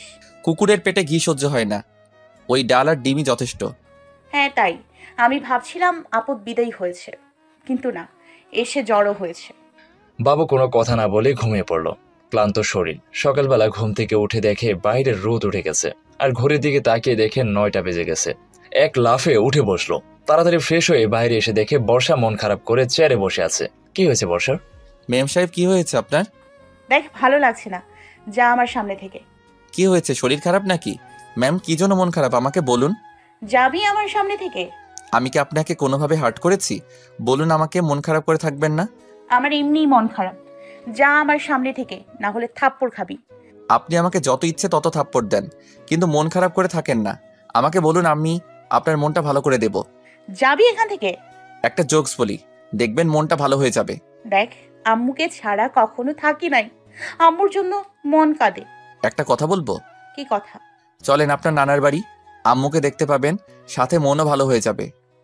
না, যাব না। চলুন, দেখবেন আপনার আম্মু নানু সবাই কত খুশি হবে, আর বেড়ানো হয়ে যাবে। না, যাব না। চলুন না, দেখবেন আপনার মন ভালো হয়ে যাবে। আচ্ছা, যাব। তাহলে টিকিট কাটি, বিকালে যাব আর সকালে পৌঁছে যাব। তোর সাথে? সমস্যা নেই, আমি আপনার থেকে দূরে থাকবো। যা, টিকিট রেডি কর। বাবু অনলাইন থেকে 2টা টিকিট বুকিং করলো।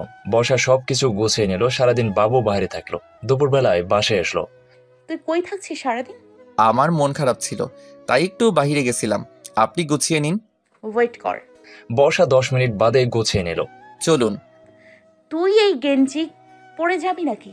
আমি তো আপনাকে এগিয়ে দিতে যাচ্ছি, আপনার নানার বাসায় যাব না তো, আমি এগিয়ে দিয়েই চলে আসব। অত দূর কি করতে যাবি? আপনাকে এগিয়ে দিতে, আপনার যাতে কোনো অসুবিধা না হয় সেজন্য আমি যাচ্ছি। তবুও ভালো জামা পরে নে, ফকিন্নির মতো লাগছে।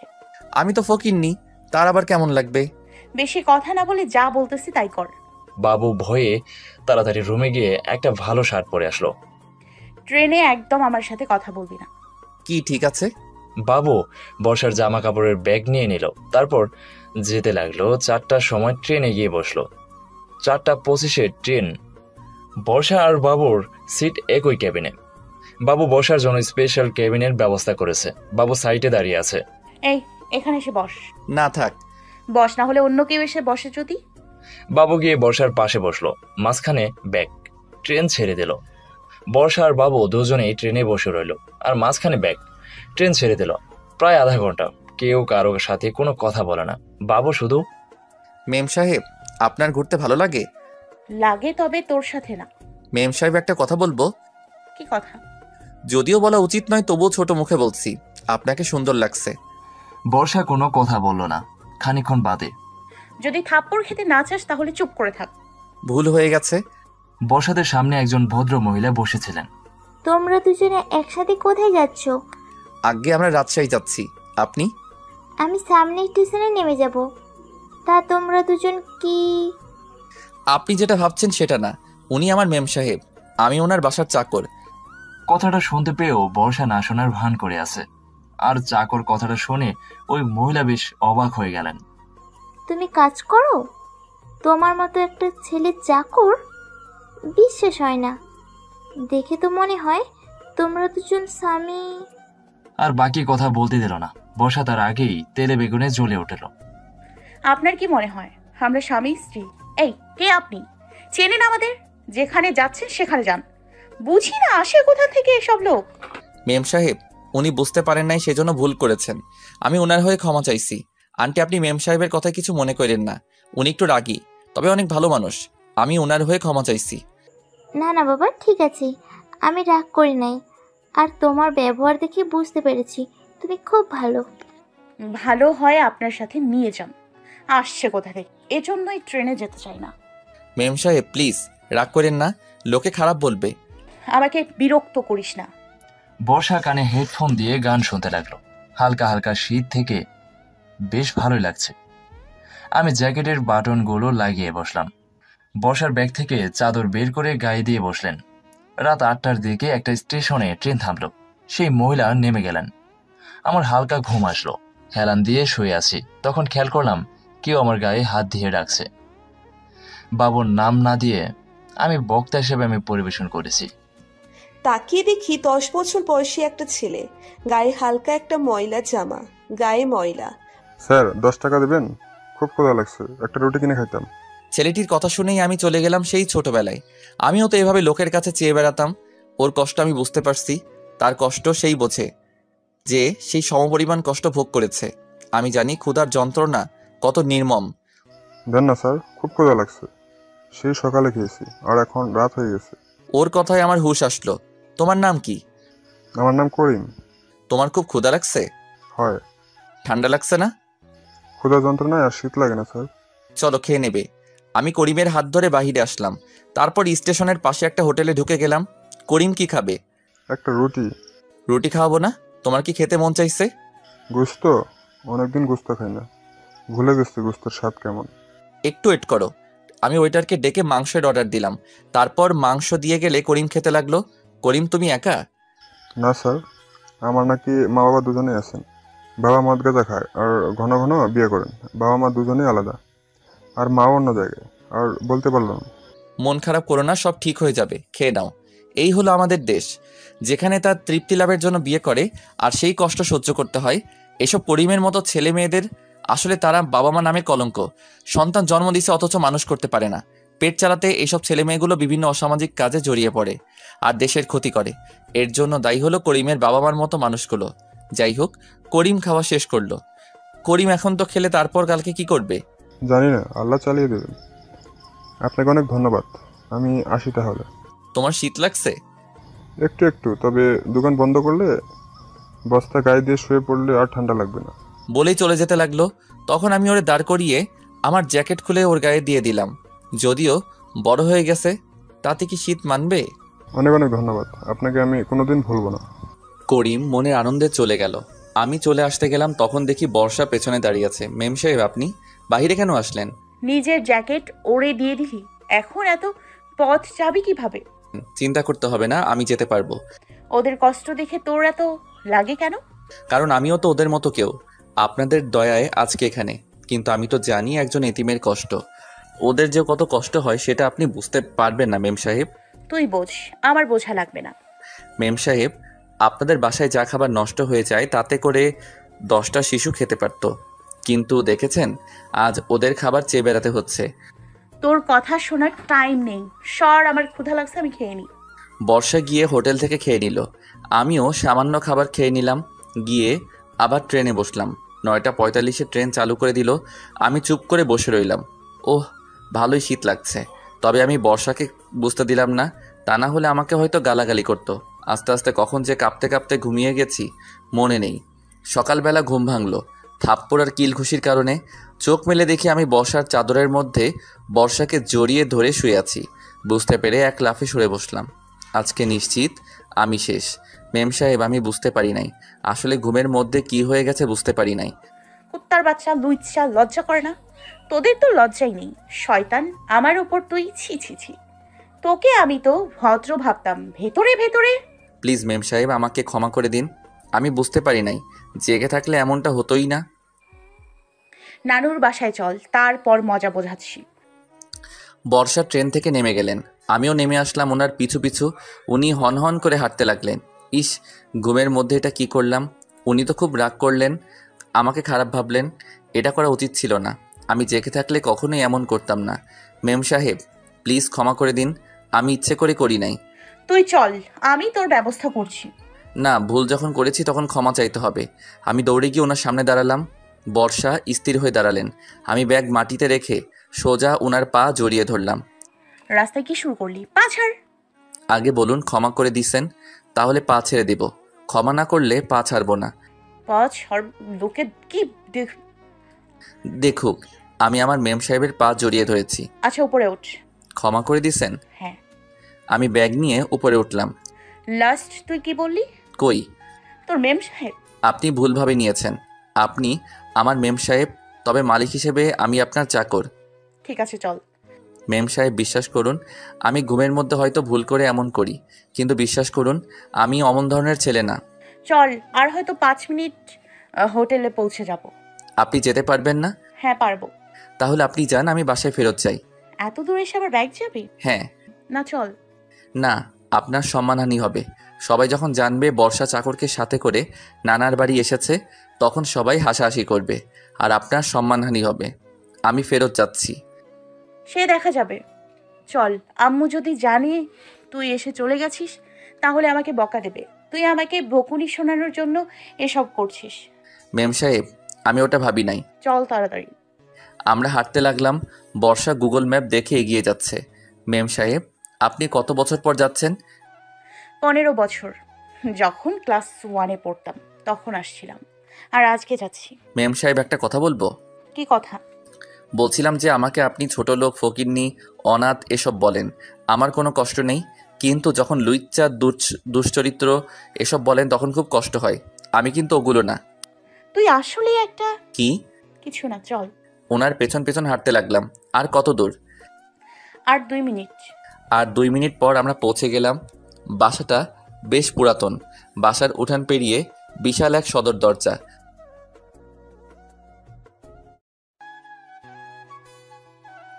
সবাই দৌড়ে আসলো। বর্ষাকে সবাই ভেতরে নিয়ে যেতে লাগলো। তখন বাবু ভেতরে আসো। সবাই আমাকে দেখে জিজ্ঞেস করলো কে আমি। আন্টি জবাব দিতে গেল, তার আগে আমি বললাম আমি ওনাদের বাসার চাকর। মেম সাহেব একা আসতে পারেন নাই বলে আমি নিয়ে এসেছি। আমার কথা শুনে আন্টি প্রচণ্ড রকমের রেগে গেলেন। তিনি, বাবু এই কথা বলতে পারলে? তোমার একটুও কষ্ট হলো না? আমাকে অপমান করলে? ভুল হয়ে গেছে আম্মু। এই হলো বাবু আমার আর এক ছেলে। এবার সবাই ভেতরে চলো। বাহ, বাসাটা তো খুব সুন্দর। আমি আঙ্কেলের সাথে একটা রুমে গিয়ে বসলাম। খুব ক্লান্ত লাগছে, তবে এই বাড়িতে এসে অদ্ভুত একটা অনুভূতি হচ্ছে। মনটা যেন জড়িয়ে যাচ্ছে। সারা রাস্তা ক্লান্ত, সেজন্য এমন অনুভূতি। আমি ফ্রেশ হয়ে শুয়ে একটা ঘুম দিলাম। বেশ ভালোভাবেই ঘুম হলো। আমার ঘুম ভেঙে গেল দুপুরবেলায় আন্টি এসে ডাক দিল খেয়ে দেওয়ার জন্য। আমি উঠে গিয়ে আন্টির পিছু পিছু গিয়ে টেবিলে বসলাম। চুপচাপ বসে আছি, খুব নার্ভাস লাগছে। যদি এখানেও কেউ অপমান করেন তাহলে খুব কষ্ট হবে হয়তো। আমি চুপ করে বসে আছি। এটা দেখে আন্টি আমার পাশে বসলো। বসে আমাকে প্লেট দিয়ে প্লেটে খাবার তুলে দিতে লাগলো।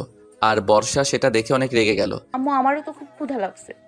তুমি আমাকে খাবার না দিয়ে ওই ছেলেটাকে খাবার দিচ্ছ। আমি তোমার মেয়ে, আর একটা রাস্তার ছেলের জন্য তোমার মেয়ের উপর থেকে ভালোবাসা উঠে যাচ্ছে। বর্ষা, তোমার থেকে এটা আশা করিনি, ভাবতেও পারিনি তুমি আমার মেয়ে হয়ে এমন করবে। আম্মু, আমি নিচ্ছি। আপনি গিয়ে মেম সাহেবকে খেতে দিন, ওনার পাশে গিয়ে বসুন। বর্ষা, একদিন তুমি পস্তাতে, কিন্তু সেদিন কোনো পথ থাকবে না। ধুর, খেতে বসে এত ঝামেলা তো খাবোই না। মেম সাহেব, আপনি বসুন, আমি উঠে যাচ্ছি। যার ক্ষুধা লাগবে সে খাবে। তোমার ক্ষুধা লাগছে, খেয়ে নাও। এত পথ কষ্ট করে এসেছে, না খেয়ে থাকবে নাকি? আপনি ওনার প্লেট দিন, আমি গিয়ে দিয়ে আসছি। উনি রুমে বসে খেয়ে নিক। না থাক। না খেলে শরীর খারাপ করবে। দিন তো। ওনারা নিষেধ করলো। তবুও আমি প্লেটে খাবার নিয়ে বর্ষার রুমে গেলাম। গিয়ে দেখি বর্ষা বালিশ আঁকড়ে ধরে কান্না করছে। আমার কারণে ওনার চোখের পানি বের হয়েছে। মেম সাহেব, খেয়ে নিন। জুতা মেরে গরুদান করতে আসছিস? দূর হয়ে যা, আমি তোকে সহ্য করতে পারছি না। খেয়ে নিন, না হলে শরীর খারাপ করবে। রাগ তো আমার উপর, তো খাবার কি দোষ করলো? প্লিজ মেম সাহেব, খেয়ে নিন। যা, না হলে মার খাবি কিন্তু। থাপ্পড় দেন, তবু খেয়ে নিন, না খেলে শরীর খারাপ করবে। দেখ, শেষবারের মতো বলছি, বিরক্ত করিস না, যা এখান থেকে। কিন্তু আমি না শুনে ওনার পাশে গিয়ে বসলাম। ওনার গায়ে হাত দিয়ে বসিয়ে দিতে যাব, অমনি বর্ষা উঠে বসে আমার গালে এক হালি প্লাস থাপ্পড় বসিয়ে দিল, আর খাবারের থালা ফ্লোরে ছুঁড়ে ফেলে দিল। কুত্তার বাচ্চা, তোকে বললাম চলে যেতে, তা না করে পাশে বসে পিরিত দেখাচ্ছস। দূর হয়ে যা। এই জন্যে বলে কারোর ভালো করতে নেই। আমি ফ্লোরে পড়ে থাকা খাবারগুলো তুলে পরিষ্কার করে চলে গেলাম বাহিরে। বলেছিলাম না যেতে? আম্মু, আপনি একবার বললে খেয়ে নেবে। আপনি একবার খেয়ে ডাকুন, না করতে থাকলে শরীর খারাপ করবে। ক্ষুধা লাগলে এমনিতেই খেয়ে নেবে, যাও গিয়ে খেয়ে নাও। না আম্মু, আমার ক্ষুধা মিটে গেছে, আর খেতে ইচ্ছে করছে না। আমি একটু বাইরে দেখে গেলাম, দেখে আসি। তখন নানু আসলো। তুমি বাবু? হ্যাঁ নানু। হ্যাঁ, অমন করে নানু বলে ডেকো। আচ্ছা, তুমি কোথায় যাচ্ছ? ব্যস্ত আছো নাকি? না নানু, আমি ব্যস্ত নেই। আচ্ছা, একটু স্টেশনে যাও, তোমার আরেক খালাম্মা আসছে খুলনা থেকে, একটু নিয়ে এসো। আচ্ছা যাচ্ছি, কিন্তু আমি তো চিনতে পারবো না ওনাকে। সমস্যা নেই, আমি তোমার সাথে আরেকজন দিচ্ছি। এই খুশি, খুশি যাও তো, তোমার ফুফুমা খুলনা থেকে আসছে, গিয়ে নিয়ে এসো। তখন দেখলাম রুম থেকে একজন বের হলো। এ তো বর্ষার মতোই সুন্দরী, তবে সামান্য খাটো, কিন্তু তাতে করেও সৌন্দর্য বাড়িয়ে দিয়েছে। জানি না এর ব্যবহার কেমন হয়। কি হয়েছে বুড়ি? যাও তো বাবুর সাথে, এর নাম বাবু, তোমার ছোট ফুপির ছেলে। যাও ভাইয়ার সাথে গিয়ে বড় ফুপিকে নিয়ে এসো। আচ্ছা ঠিক আছে ভাইয়া, চলুন। হ্যাঁ চলুন। তারপর গিয়ে গাড়িতে বসলাম। বাহ, উনি নিজে ড্রাইভ করছেন। আমি চুপ করে বসে রইলাম, কোনো কথাই বলছি না। ভাইয়া নার্ভাস লাগছে নাকি? শীতেও ঘামছেন? না, আসলে একটু একটু তো লাগছেই। আপনি কি করেন? লেখাপড়া করি। আমিও আপনার কথা ছোট পপির কাছে অনেক শুনেছি। আমি কিন্তু পালিত। এমন করে বলতে নেই, আপনি তো মানুষ, এইটাই আপনার আসল পরিচয়। বাহ, বেশ দারুণ করে কথা বলেন তো। আমি আপনার থেকে বয়সে ছোট হব, সেজন্যই যদি তুমি করে বলেন তো খুব খুশি হতাম। তুমি তো খুশি, তাতে আবার কিভাবে খুশি হবেন? আর কতক্ষণ লাগবে? আর 5 মিনিট। ঠিক আছে। আমরা কিন্তু বন্ধু আজকে থেকে, ঠিক আছে তো? ঠিক আছে। ভাইয়া ভাবি কি করেন? তা তো জানি না, তবে সম্ভবত লেখাপড়া করবে। বুঝেছি, এখনো নকআউট। আমরা কথা বলতে বলতে পৌঁছে গেছি স্টেশনে। আর এই আধ ঘন্টা খুশির সাথে কথা বলে যেটা বুঝতে পারলাম, খুশি খুব মিশুক প্রকৃতির একটা মেয়ে। খুশি, তোমার ফুপুমা কই? কই কই কই কই, ওই তো। তখন দেখে একজন চশমা পরা ভদ্র মহিলা একটা গাড়ি থেকে নামছে, সাথে আর একটা মেয়ে, তবে খুশির থেকে ছোট্ট। ওই মহিলাকে দেখে কেমন একটা হচ্ছে, মনে হচ্ছে উনি আপন কেউ। ওনার দিকে তাকিয়ে থাকতে ইচ্ছে করছে, আর একভাবে হা করে ওনার দিকে তাকিয়ে আছি, বাহিরের ধ্যান জ্ঞান কিছুই নেই। খুশি গিয়ে ওনাকে দৌড়ে জড়িয়ে ধরলেন, তারপর ওনাকে নিয়ে আমার দিকে আসলেন। ভাইয়া ভাইয়া চলো। খুশির কথায় আমার হুঁশ আসলো। কে এই ছেলে? ছোট পপির ছেলে। ও, তোমার নাম বাবু? আপনি আমাকে চেনেন নাকি? হ্যাঁ, শাহনাজ বলেছিল তোমার কথা। চলো। আমি ওনার ব্যাগ নিয়ে গাড়িতে তুললাম, তারপর ওনাদের সামনের সিটে বসিয়ে দিয়ে আমি পেছনে গিয়ে বসলাম। আমি অন্যদিকে তাকাতে পারছিলাম না, বারবার ওনার দিকে তাকাচ্ছি, কেমন যেন একটা মায়া কাজ করছে। উনিও আমার দিকে বেশ কয়েকবার তাকিয়েছিলেন, তারপর আর না। এভাবেই বাসায় পৌঁছে গেলাম। আমি সবার আগে নেমে ওনাকে গাড়ি থেকে নামতে সাহায্য করলাম। উনি আসতে দেখে সবাই বাহিরে আসলেন, সবাই ওনাকে একটা অন্যরকম কদর করছেন। আমি ব্যাগগুলো নিয়ে বাসার ভেতরে চলে গেলাম, তবে খুশি আমাকে সাহায্য করলো। আম্মু, ওনাকে কি বলে ডাকবো? খালাম্মু বলিস, তবে হ্যাঁ, ওনাকে রাগান্বিত করিস না, অনেক রাগী কিন্তু উনি, সবাই অনেক ভয় পায় ওনাকে। আচ্ছা ঠিক আছে। খালাম্মু, আপনি অনেক দূর থেকে আসছেন, আপনার জন্য শরবত নিয়ে আসবো? আমি কি বলছি আনতে? না, ঠান্ডা কিছু খেলে আরাম পেতেন তাই বললাম। বেশি কথা বলিস যে তুই, যা তোর কাজ কর গিয়ে। নিন, খেয়ে নিন। তোকে বলছি আনতে, যা, না হলে মায়ের খাবি। তাতে আপত্তি নেই, তবে খেয়ে নিন। এই শাহনাজ, তোর ছেলেকে নিয়ে যা। বাবু, ওনাকে বিরক্ত করিস না, আয় এদিকে আয়। আমি দুপুরে গিয়ে গোসল করে নিলাম, বর্ষা খেয়েছে কিনা সেটা দেখে আসি। তিনি তো আমার উপর রাগ করে সকালে খান নাই। সোজা বর্ষার রুমের সামনে গিয়ে নক করলাম। মেম সাহেব, আসতে পারি? কোনো দরকার? আপনি খেয়েছেন কিনা জানতে আসলাম। কেন, না খেলে খাইয়ে দেবে বুঝি? যা আমার সামনে থেকে, সহ্য করতে পারছি না তোকে। ঠিক আছে, যাচ্ছি। আপনার মেজাজ আর খালাম্মুর মেজাজ পুরাই 180 ভোল্টেজের। যাবি এখান থেকে? যাচ্ছি, খেয়ে নিলে পারতেন। আমি কি না খেয়ে আছি? যা এখান থেকে। আমি ওখান থেকে চলে আসলাম, তখন দেখি খুশি ডাকছে। ভাইয়া এখানে আসো, একসাথে গল্প করি। আমি গিয়ে ওদের সাথে জয়েন করলাম। ভাইয়া, এ হলো দিয়া, ফুপুর মেয়ে। কেমন আছেন দিয়া? ভালো, তবে তুমি করে বলেন। ঠিক আছে, তুমিও বলো। আচ্ছা দিয়া, তোমার ভাই বোন নেই? ভাইয়া, না নেই। অনেক মন খারাপ হয়ে গেল। আরে দিয়া, মন খারাপ করো না, দেখো আল্লাহ কাকে কোথায় কিভাবে দেবে কেউ জানেন না। হ্যাঁ চলো বাহিরে গিয়ে সবাইকে কাজে সাহায্য করি। চলো। আমরা সবাই বাহিরে আসলাম। খানিক বাদে আন্টি আর বাসার অন্যরা খাবার পরিবেশন করছে। আমি গিয়ে ওদের সবাইকে সাহায্য করতে লাগলাম। সবাইকে খানার পরিবেশন করে তারপর আমি খেতে লাগলাম। শাহনাজ, তোর বাবু কিন্তু বেশ কাজের আর অনেক মিশুক। রেখে দাও তোমাদের কাছে। বর্ষা, খালাম্মু, আপনার আর একটু রাইস দেই? এই, তুই আমার ব্যাপারে একদম কথা বলবি না। আপনি জানলেন না, খালাম্মু ওর পাশ ফিরে কথা বলার লাজ লজ্জা বলতে কিছুই নেই। তাই তো দেখছি। আপু, বাবুর মতো একটা ছেলের চুরি মেলা ভার। আম্মু, ভাইয়া কিন্তু বেশ ভালো। একে যাতে তাই ভাই কেন মানতে যাস? আমার ভাইয়াটা নেই তাই। আল্লাহ তোকে আমার থেকে নিয়েছে, সেজন্য নেই। ওই, আমি তো মন খারাপ করি না, তুই কিসের জন্য মন খারাপ করিস? একদম মন খারাপ করবি না। ঠিক আছে। যাই বলিস, তোর বাবু কিন্তু স্বভাবপ্রিয় হয়ে উঠছে। হ্যাঁ একদম। সবাই হাসাহাসি করছে, তবে বর্ষা রেগে ফুলতেছে। আমার কেউ ভালো বললে বর্ষার গায়ে ফোসকা পড়ে। খাওয়া দাওয়া শেষ করে সবাই এক জায়গায় বসে বসে গল্প করছে। আমি দিয়া আর খুশি ফোনে লুডো খেলছি। বিকালবেলাতে দেখি বর্ষা বারান্দায় একা বসে আছে। আমি গিয়ে বর্ষার সামনে দাঁড়িয়ে, মেম সাহেব মন খারাপ? সবার সামনে খুব ভালো হচ্ছিস, তোরে এমন অপমানিত করব সবার সামনে যে তুই মুখ দেখাতে পারবি না। আমার কি দোষ? তুই চল এখান থেকে, না হলে সবাই তোকে তাড়িয়ে দেবে, তোকে আর আশ্রয় দেবে না। মেম সাহেব, আপনি কেন এমন করেন? দিয়া আর খুশি তো আমার সাথে খারাপ ব্যবহার করে না। যা ওদের কাছে যা। ফকিন্নি, তুই আমার কাছে কেন? সবার সামনে অপমান করবেন? এমন চাল দেব যে আম্মু পর্যন্ত তোকে বের করে দেবে, দেখে নিস। দেখতে থাক তোর কি অবস্থা করি আমি।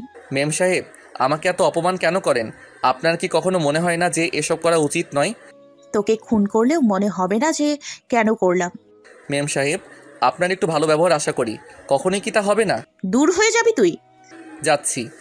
এমন একটা প্যাচ দেব তখন বুঝবি সবার সামনে ফেমাস হিরো হচ্ছিস, একদম জিরো বানিয়ে দেব, যেটা তোর পাওনা। বর্ষা আরও কিছু অপমান করে চলে গেল। কেউ আমার প্রশংসা করুক সেটা বর্ষা চায় না।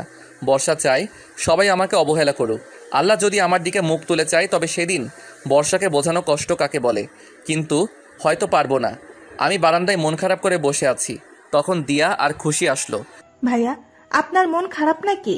কই না, আসো বসো। ভাইয়া একটা কথা জিজ্ঞেস করব? কি কথা? বর্ষা আপু কি বাসায় সবসময় আপনার সাথে এমন ব্যবহার করেন? না, উনি খুব ভালো। রেগে গেলে মাঝে মধ্যে করেন, কিন্তু সাথে সাথে সরি বলেন। আচ্ছা বাদ দাও তো, চলো লুডো খেলি। চলো। ওদের সাথে আড্ডা দিতে দিতে সন্ধ্যা হয়ে গেছে। তখন দেখি খালাম্মু চিৎকার করছে। আমরা ওনার চিৎকার শুনে দৌড়ে ওইখানে গেলাম। গিয়ে দেখি উনি। আমার রুমে কে এসেছিল? আমার এই ক্ষতি কে করলো? কি হয়েছে আপু? আমার স্বপ্নের হার খুঁজে পাচ্ছি না। 2 ভরি ওজনের হার কোথায় গেল? কি বলছেন? এত দামি জিনিস সাবধান করে রাখতে পারেন না? খালাম্মু, হারটা তুমি লাস্ট কখন দেখেছো? দুপুরে খেয়ে তাই খুলে রেখে দিয়েছিলাম, আর এখন পাচ্ছি না। দুপুরের পর থেকে বাসায় কোনো লোক প্রবেশ করেন নাই, আর বাসার মধ্যে কারোর লোভ নেই, সবার আছে। তবে কি? একজন আছে যার অভ্যাস আছে ছোট থেকে। যাই হোক। কি বলছিস বর্ষা? এখন মজা করছিস? আচ্ছা, সবার ঘর খুঁজে দেখি, দেখা যাক পাওয়া যায় কিনা। চোর হয়তো মাল বাহিরে পাচার করতে পারে নাই। হায় হায় হায়, এত দামি জিনিসটা কোথায় গেল? নানু, একদম চিন্তা করো না, সবার রুমে খোঁজা হোক, দেখবে পেয়ে যাবে। তাহলে তাড়াতাড়ি খুঁজি, চলুন। কার রুম খুঁজবো আগে? আমি বলি কি, আগে বাবুর রুমে খুঁজি। বাবু তো মুখের কাছে রুম, খোঁজার পর বাবুর টেনশন কেটে যাবে। ঠিক আছে, আগে আমার রুমে খুঁজে দেখি। চলুন সবাই। আমি সবাইকে নিয়ে আমার রুমে আসলাম। তোর বেশি লাফালাফি করতে হবে না, তুই দাঁড়া। দিয়া, খুশি, ভালোভাবে দেখতো। আমার কোনো চিন্তা নেই, আমি জানি আমি ইনোসেন্ট, সবাই খুঁজতেছে। হঠাৎ করে যেটা দেখলাম তাতে করে আমার দুনিয়া অন্ধকার হয়ে গেছে। দিয়া আমার জামা কাপড়ের ব্যাগ থেকে একটা হার খুঁজে বের করেছে, সাথে সাথে সেই হারটা বর্ষা হাতে নিয়ে। খালাম্মু, ভালো করে দেখো তো, এটা সেই হারটা কি? হ্যাঁ, এটাই আমার সেই হার। না, এটা তোমার না, এটা মনে হয় বাবুর, তাই না? তোমার যদি হতো তোমার কাছে থাকতো, এটা বাবুর, সেজন্য বাবুর কাছে আছে। বাবু, তুই এত দামি হার কোথায় পেলি? বিশ্বাস করুন আপনারা, আমি জানি না এটা কার আর কোথা থেকে আসলো। আমি সম্পূর্ণ ইনোসেন্ট। হারটার তো পা হয়েছে, সে খালাম্মুকে পছন্দ করছে না, তাই তোর কাছে এসছে। শাহানাজ, তোর ভদ্র ছেলে, ওর জুড়ি মেলা ভার, এ তো দেখি সেই দামি জিনিসটাই চুরি করলো। আপনারা বিশ্বাস করুন, আমি জানি না এটা কোথা থেকে আসলো। থাক, বলা লাগবে না, আমি জানি তুই কেমন। কাক ময়ূরের পালক লাগালে কখনো ময়ূর হয় না। কাক কাকি, তোরে আব্বু বস্তি থেকে তুলে এনেছে, আর তুই তার সম্মান এভাবে মিশিয়ে দিলি। তোকে তো নিজের ছেলে ভাবতো আম্মু, তার সম্মান দেখলি না, এত নিচ তুই। আপনারা বিশ্বাস করুন, আমি জানি না এটা কিভাবে হলো। আমি চুরি করিনি।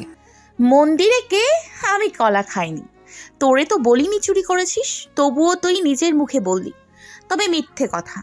আম্মু বিশ্বাস করো, আমি জানি না কোথা থেকে আসলো, আমি হাত নেই নাই। শাহানাজ, তোর বাসায় একটা চোর পুষতেছিস, ওদের কি কোনো মান সম্মান নেই? বুঝতে পারছি না, বাবু এমন ধরনের ছেলে না। তুমি জানো না এই স্বভাব? আমি জানি। ও কলেজে গিয়েও লোকের পকেট কাটে। পমি, তোমাকে কিছু বলি নাই, মন খারাপ করবে না। চোরের কোনো ক্ষমা নেই। আপনারা বিশ্বাস করুন, আমি জানি না ওই ঝাড় আমার ব্যাগে আসলো কোথা থেকে। খালাম্মু, কয়লার ময়লা যায় না ধুলে। ওরে যতই ভদ্র সমাজে রাখা হোক, ও ওর আসল নীতি ওর মধ্যে ফুটে উঠবে। চোরের একটাই শাস্তি, ওকে পুলিশে দিতে হবে। স্যার, আপনি আমার কাছে জন্য কেন? না, আপনার মাথা নত হোক, আমি চাই না। আপনি কোনো কথা বলেন না। মাথা রেখেছিস চুরি করে? ডুবিয়েই তো দিয়েছিস। তার কি করবি? পুলিশে ফোন দাও তো। আমি বাবুকে নিয়ে চলে যাচ্ছি, আর কোনোদিন আসবো না। আর হ্যাঁ, চাইলে ওই হাতের 10 গুণ দাম দিচ্ছি, তবুও আপনারা বাবুকে পুলিশে দিয়েন না। আব্বু তোমার আসপদটা পেয়ে পেয়ে আজ এত দূর। আজ বাসায় চুরি করেছে তো কাল বাইরে চুরি করবে। আচ্ছা ঠিক আছে, ওকে নিয়ে যাও। তোমার কথা আজকে ছেড়ে দিলাম, তবে ওর মুখ আর দ্বিতীয়বার আমি যেন না দেখি। বর্ষা, সে যেই অবস্থায় আছো সেই অবস্থায় বাসায় চলো, এক মুহূর্ত থাকবো না। এরপর আমরা সবাই গাড়িতে গিয়ে বসলাম। পুরো রাস্তায় কেউ কারোর সাথে কথা বলি নাই, তবে আমার চোখের জলে গেঞ্জি ভিজে গেছে। বাসায় আসতে আসতে সকাল হয়ে গেছে। বাসায় আসবার পর স্যার বিশ্বাস করুন, আম্মু বিশ্বাস করুন, আমি জানি না ওই হার আমার কাছে আসলো কিভাবে। আমি চোর না। আমি তোকে জানি, তুই কখনোই এই কাজ করতে পারিস না। তবে চিন্তা করিস না, সব ঠিক হয়ে যাবে। একদম মন খারাপ করিস না, যা গিয়ে শুয়ে পড়। বাবু গোসল করে শুয়ে পড়, আমি খাবার রান্না করে তাই ডাকছি। আমিও চলে আসতে লাগলাম। কিরে হিরো, কোথায় গেল তোর সম্মান? আমি জানি এর পেছনে আপনি আছেন। আমি না, আমার হাত কেমন দিলাম বল সবার সামনে? মিডল স্টার্মে বোল্ট। কেন করলেন আপনি? এত অপমান করেন তবু আপনার শান্তি হয় না? আমাকে চোর অপবাদ দিলেন, সবার সামনে আমাকে ছোট করলেন। তুই কোন এমন মহান ব্যক্তি যে তোকে মাথায় করে রাখতে হবে? চলে যা, তা না হলে এমন হবে। মেম সাহেব, আপনি কি কাজটা করলেন মনে থাকবে, তবে মনে রাখবেন যদি কখনো সুযোগ আসে তাহলে সেদিনের জবাব দেব। আমি যা না তাই বললেন। তোর সুযোগ দেরি কর, 2 দিন পরেই খালাম্মু আসছে, তখন তোকে একেবারে তাড়ানোর ব্যবস্থা করব। আপনার থেকে এতটা আশা করিনি। তোকে আর সহ্য করতে পারছি না। আমি রুমে চলে আসলাম। বাথরুমে গিয়ে শাওয়ার ছেড়ে দিয়ে ফুল দমে কান্না করলাম। মনটা কষ্টে ভেঙে গেছে। এত ভালো ব্যবহার করি আর আমার সাথে এত খারাপ ব্যবহার করে, আবার সবার সামনে আমাকে চোর বানালো। এতটা খারাপ আমি? গোসল শেষ করে রুমে শুয়ে পড়লাম। সারা রাত ঘুম নাই, ঘুম আসছে না, তবুও কষ্ট করে ঘুমালাম। দুপুর পার হয়ে গেল, তখন ঘুম ভাঙলো আম্মুর ডাকে। তারপর আমাকে খেতে ডাকলো। আমি খাবো না, তবু জোর করে খাইয়ে দিল। একটা চোরকে এত যত্ন করছো কেন? বর্ষা, আমি মনে প্রাণে বিশ্বাস করি বাবু চোর না। তখন দেখি স্যার অফিস থেকে এসে চেয়ারে বসলেন। বাবু, বর্ষা, তোমাদের সাথে কিছু কথা আছে, এদিকে এসো। আমি আর বর্ষা গেলাম। বর্ষা ওর আব্বুর পাশে বসলো আর আমি স্যারের পায়ের কাছে। তখন তিনি কিছু কাগজপত্র বের করলেন, সম্ভবত দলিল। কি এগুলো আব্বু? দলিল? আমি তো বুড়ো হয়ে গেছি, তার জন্য সম্পত্তি ভাগ করে দিচ্ছি। কিসের ভাগ আব্বু? আমার কোনো ভাই বোন নেই, তোমার সবকিছু আমি একা পাবো। তাই বললে কি হয়? বাবু আছে আর ওরও অধিকার আছে। ওই চোরটা আমার সম্পত্তির ভাগ পাবে? শুধু ভাগ না, এখন সবকিছু বাবুর নামে থাকবে। তোমার বিয়ের পর তুমি তোমারগুলো পাবে, তার আগে না। আর তুমি যদি বাবুর সাথে খারাপ ব্যবহার করো, তাহলে বাবু যদি সম্পত্তি তোমাকে না দেয় তাহলে কিছু করার থাকবে না। আর বিয়ের আগে তুমি কিছুই পাবে না, বিয়ের পর সব পাবে। তবে এখন বাবুর সাথে তুমি সাধারণ আচরণ না করো তাহলে তোমার কপাল পুড়বে। বাবু যাও, দলিলগুলো তোমার কাছে রেখে দাও। আব্বু, ওই ছেলেকে সব দিয়ে দিলে? আর আমি তোমার মেয়ে, আমার কোনো অধিকার নেই? আমি তোমার কেউ না, ওই তোমার সব। তোমার সম্পূর্ণ অধিকার আছে, তবে তোমার মানবতা নেই। আগে মানবতা অর্জন করো, তারপর সব পাবে। আর বাবুর সাথে আর কোনো যেন খারাপ আচরণ করতে না দেখি, তাহলে কিন্তু কিছু পাবে না। আর বাবু, তুমি শক্ত হবে, অন্যায়কে একদম প্রশ্রয় দেবে না। বর্ষা কোনো অন্যায় করলে তার প্রতিবাদ করবে। বর্ষা ওর রুমে চলে গেল। জানি না বর্ষা এবার কতটা ভয়ঙ্কর হবে, তবে স্যারের সিদ্ধান্ত আমি না করলে তিনি আমার উপর রাগ করেন। আম্মু সম্মতি দিলেন। আমার মন এখনো ভালো হয় নাই। হঠাৎ করে দেখি ফোনটা বেজে উঠল। আননোন নাম্বার রিসিভ করলাম। ভাইয়া কি করছো? বুঝতে কষ্ট হলো না কে? এই তো বসে আছি। তুমি কি করছো খুশি?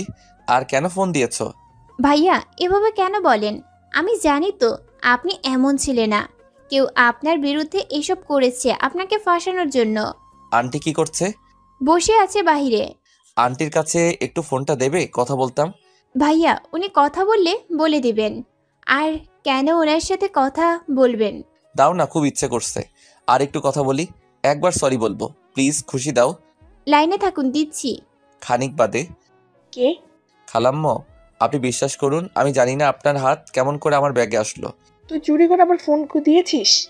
খালাম্মা, আমি এতিম হতে পারি কিন্তু চোর না। আপনার পায়ে পড়িয়ে আমাকে চোর বলেন না। চোরকে চোর বলবো না তো কি বলবো? তুই একটা চোর। আপনারা কিভাবে বোঝায় আমি চোর না? আমি চুরি করিনি। ফোন রাখ। চুরি করে আবার শাওরাগিরি করছে। আমি মন খারাপ করে বসে রইলাম, তখন বর্ষা আসলো। বাবু, ওর মুখ থেকে আমার নাম শুনে আমি অবাক। আজ প্রথম আমার নাম ধরে রাখছে, বুঝতে পারছি না। বাবু যা হয়ে গেছে সব ভুল হয়ে গিয়েছে।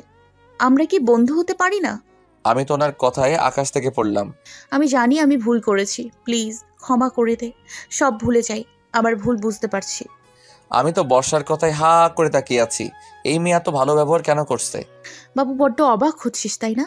এখন ভাবছিস আমি সম্পত্তির জন্য তোর সাথে ভালো ব্যবহার করছি তাই না? কিন্তু বিশ্বাস কর, তা মোটেও নয়।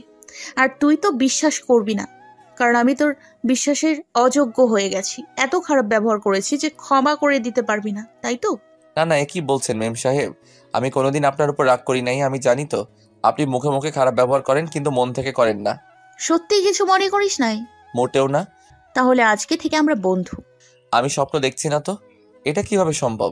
বর্ষা আমার সাথে এত ভালো ব্যবহার কেন করছে? কি হলো, বন্ধু হবি না? না, আসলে আমি তো এতিম আর ফকিন্নি। তুই তো এখনো আমার উপরে রেগে আছিস। না না মেম সাহেব, আমি রেগে নেই। তাহলে বন্ধু হচ্ছিস না কেন? না মেম সাহেব, ভয় লাগে। গরিব এতিম এদের না দূরে থাকতে হয়। আর আমি তো আপনাদের ঘাড়ে চড়ে আছি। এইসব কথাগুলো না বললেও পারতিস। দেখ, আমি আর কোনোদিন তোর সাথে খারাপ ব্যবহার করব না।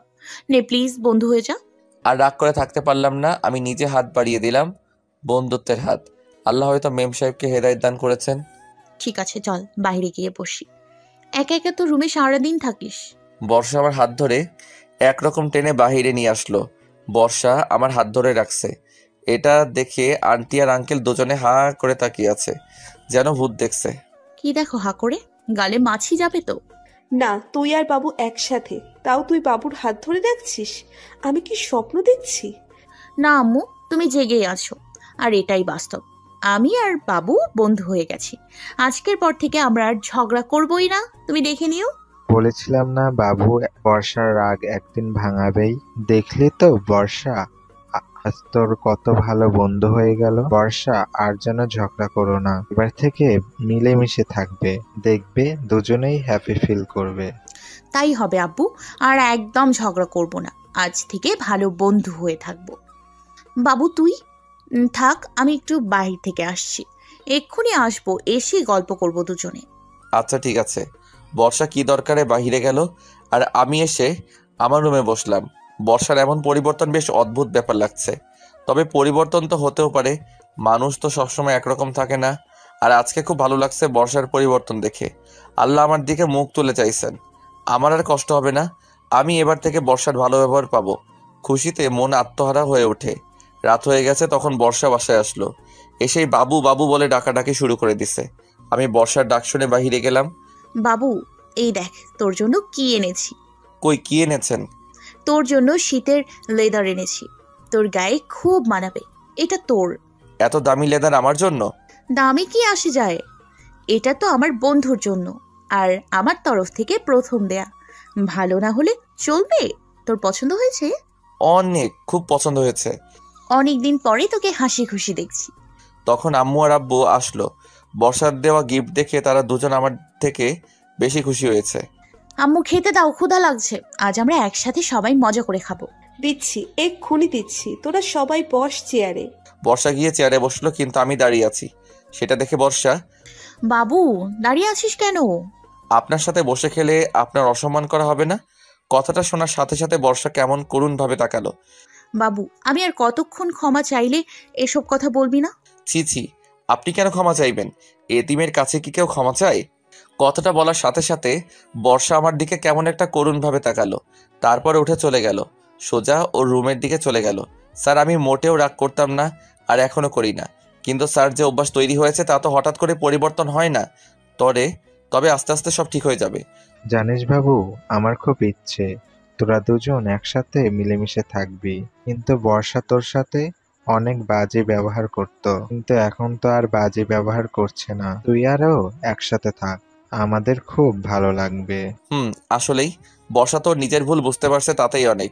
আমি আর দেরি না করে বর্ষার রুমে গেলাম। গিয়ে দেখি বর্ষা খাটে চুপ করে বসে আছে, মন খারাপ করে। তাই যে মেয়েটা রেগে থাকতো তার মন খারাপ, নিশ্চয়ই তার অনেক মন খারাপ। মেম সাহেব খাবেন না? না, যা এখান থেকে। আমি তো তোকে কষ্ট দিই, তো কেন আসছিস এখানে? চলে যা না। আবার যদি কষ্ট দিই? মেম সাহেব, আমি কষ্ট সহ্য করতে পারি, কিন্তু আপনি পারেন না। চলুন খেয়ে নিন।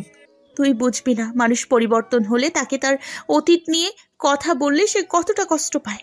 মেম সাহেব, আমি আর এমন কোনো কথা বলবো না যাতে করে আপনি কষ্ট পান। আর ওই কথাগুলো মুখ ফসকে বের হয়ে গেছে, আর কখনোই বলবো না। বাবু, আমি সত্যি তোর সাথে বন্ধুত্ব করতে চাই। তো আমরা কি শত্রু? আমরা তো বন্ধুই। তাহলে আজ থেকে আর ঝগড়া করব না। বকবেন না? না। তাহলে আমি তো আপনার ওই বকাঝকাগুলো মিস করবো অনেক। আমি অনেক বাজে কথা বলতাম, তাই না? সবার সামনে খুব অপমান করতাম। এবার তো আপনি ওসব কথা তুলছেন। সব কথা বাদ দিয়ে চলুন খেয়ে নেই। আমার না হেব্বি ক্ষুধা লাগছে। চল। আমরা দুজন খেতে চলে আসলাম, সেটা স্যার দেখে রাগ ভাঙলো তাহলে অবশেষে। আম্মু কথা না বলে খেতে দাও তো তাড়াতাড়ি, বাবুর খুব ক্ষুধা লাগছে। নিজের খিদে লাগছে তা না বলে বলছে বিআই এর প্লেটে ভাত দাও। আম্মু, আমার প্লেটে ভাত দাও। এতদিন পর আজকে আমাদের পরিবারটাকে পূর্ণ লাগছে, সবার মুখে কত হাসি। আমার জন্য অপূর্ণ ছিল। না না, পরিবার কখনো অপূর্ণ থাকে না, শুধু ধরন পাল্টে গেছে। আজ বোধহয় প্রথম একসাথে বসে খাবার খাচ্ছি, তাই না? খুব ভালো লাগছে। মেম সাহেব? আমি মেম সাহেব না, আমার নাম বর্ষা। তাই কি আমি আপনাকে আপনি করে বলবো আর মেম সাহেবই বলবো, আর আপনি তুই করে বলেন? এগুলো আমার খুব ভালো লাগে। আচ্ছা, তাই হবে। তখন বর্ষার ফোনটা বেজে উঠলো। আম্মু, তোমার বড় বোন ফোন দিছে। স্পিকার দে। বর্ষা ফোনে লাউড স্পিকার দিয়ে ফোন রিসিভ করলো। ফোনের ওপাশ থেকে বড় খালাম্মা বলছে, শাহনাজ কেমন আছিস? ভালো আছি, তুমি কেমন আছো আপু? ভালো। শোন, তোদের তো এখন হাতে কাজ নেই, আর আমরা আগামীকাল খুলনার বাসায় উঠছি। তুই যদি আসিস তাহলে ভালো লাগতো। একা একা তো কেমন লাগছে, আসবি? আচ্ছা, আমি বর্ষার আপুর কাছে শুনে দেখি। ফোনে লাউড স্পিকার দেওয়া ছিল। বর্ষা শুনতে পেয়ে সাথে সাথে বলে উঠলো, আম্মু শোনো। আম্মু, শোনাশুনির কিছু নেই, তুমি যাবে। খালা আম্মু ওখানে নতুন জায়গায় আছে, ওনার সাথে থাকলে ওনার ভালো লাগবে। তুমি চলে যাবে, আর সাথে আব্বুও যাবে। আমি কেন? তোরা যা। না আব্বু, আমাদের সামনে পরীক্ষা, আমি আর বাবু যাব না, তোমরা যাও। গেলে খালাম্মা খুশি হবে। না, তোরা চল। আমরা না হয় দুদিন পরে যাব, আগামীকাল তোমরা যাও। আচ্ছা চলো না, গিয়ে ঘুরে আসি। আপু তো আমাদের কাছে, এসে ফ্ল্যাট নিচে গিয়ে দেখেও আসি। আচ্ছা ঠিক আছে, যা ভালো বোঝো তাই করো। তাহলে কাল সকালে বের হবে। বাবু, তুই যাবি নাকি? তোর যেতে হবে না। বড় খালা আম্মা তোর সাথে অনেক খারাপ ব্যবহার করে, আর আমি তো তোরে খালা আম্মুর সামনে। মেম সাহেব, ওসব কথা বাদ দেন, আমি যাব না, আমি থাকছি। আম্মু আপনারা যান।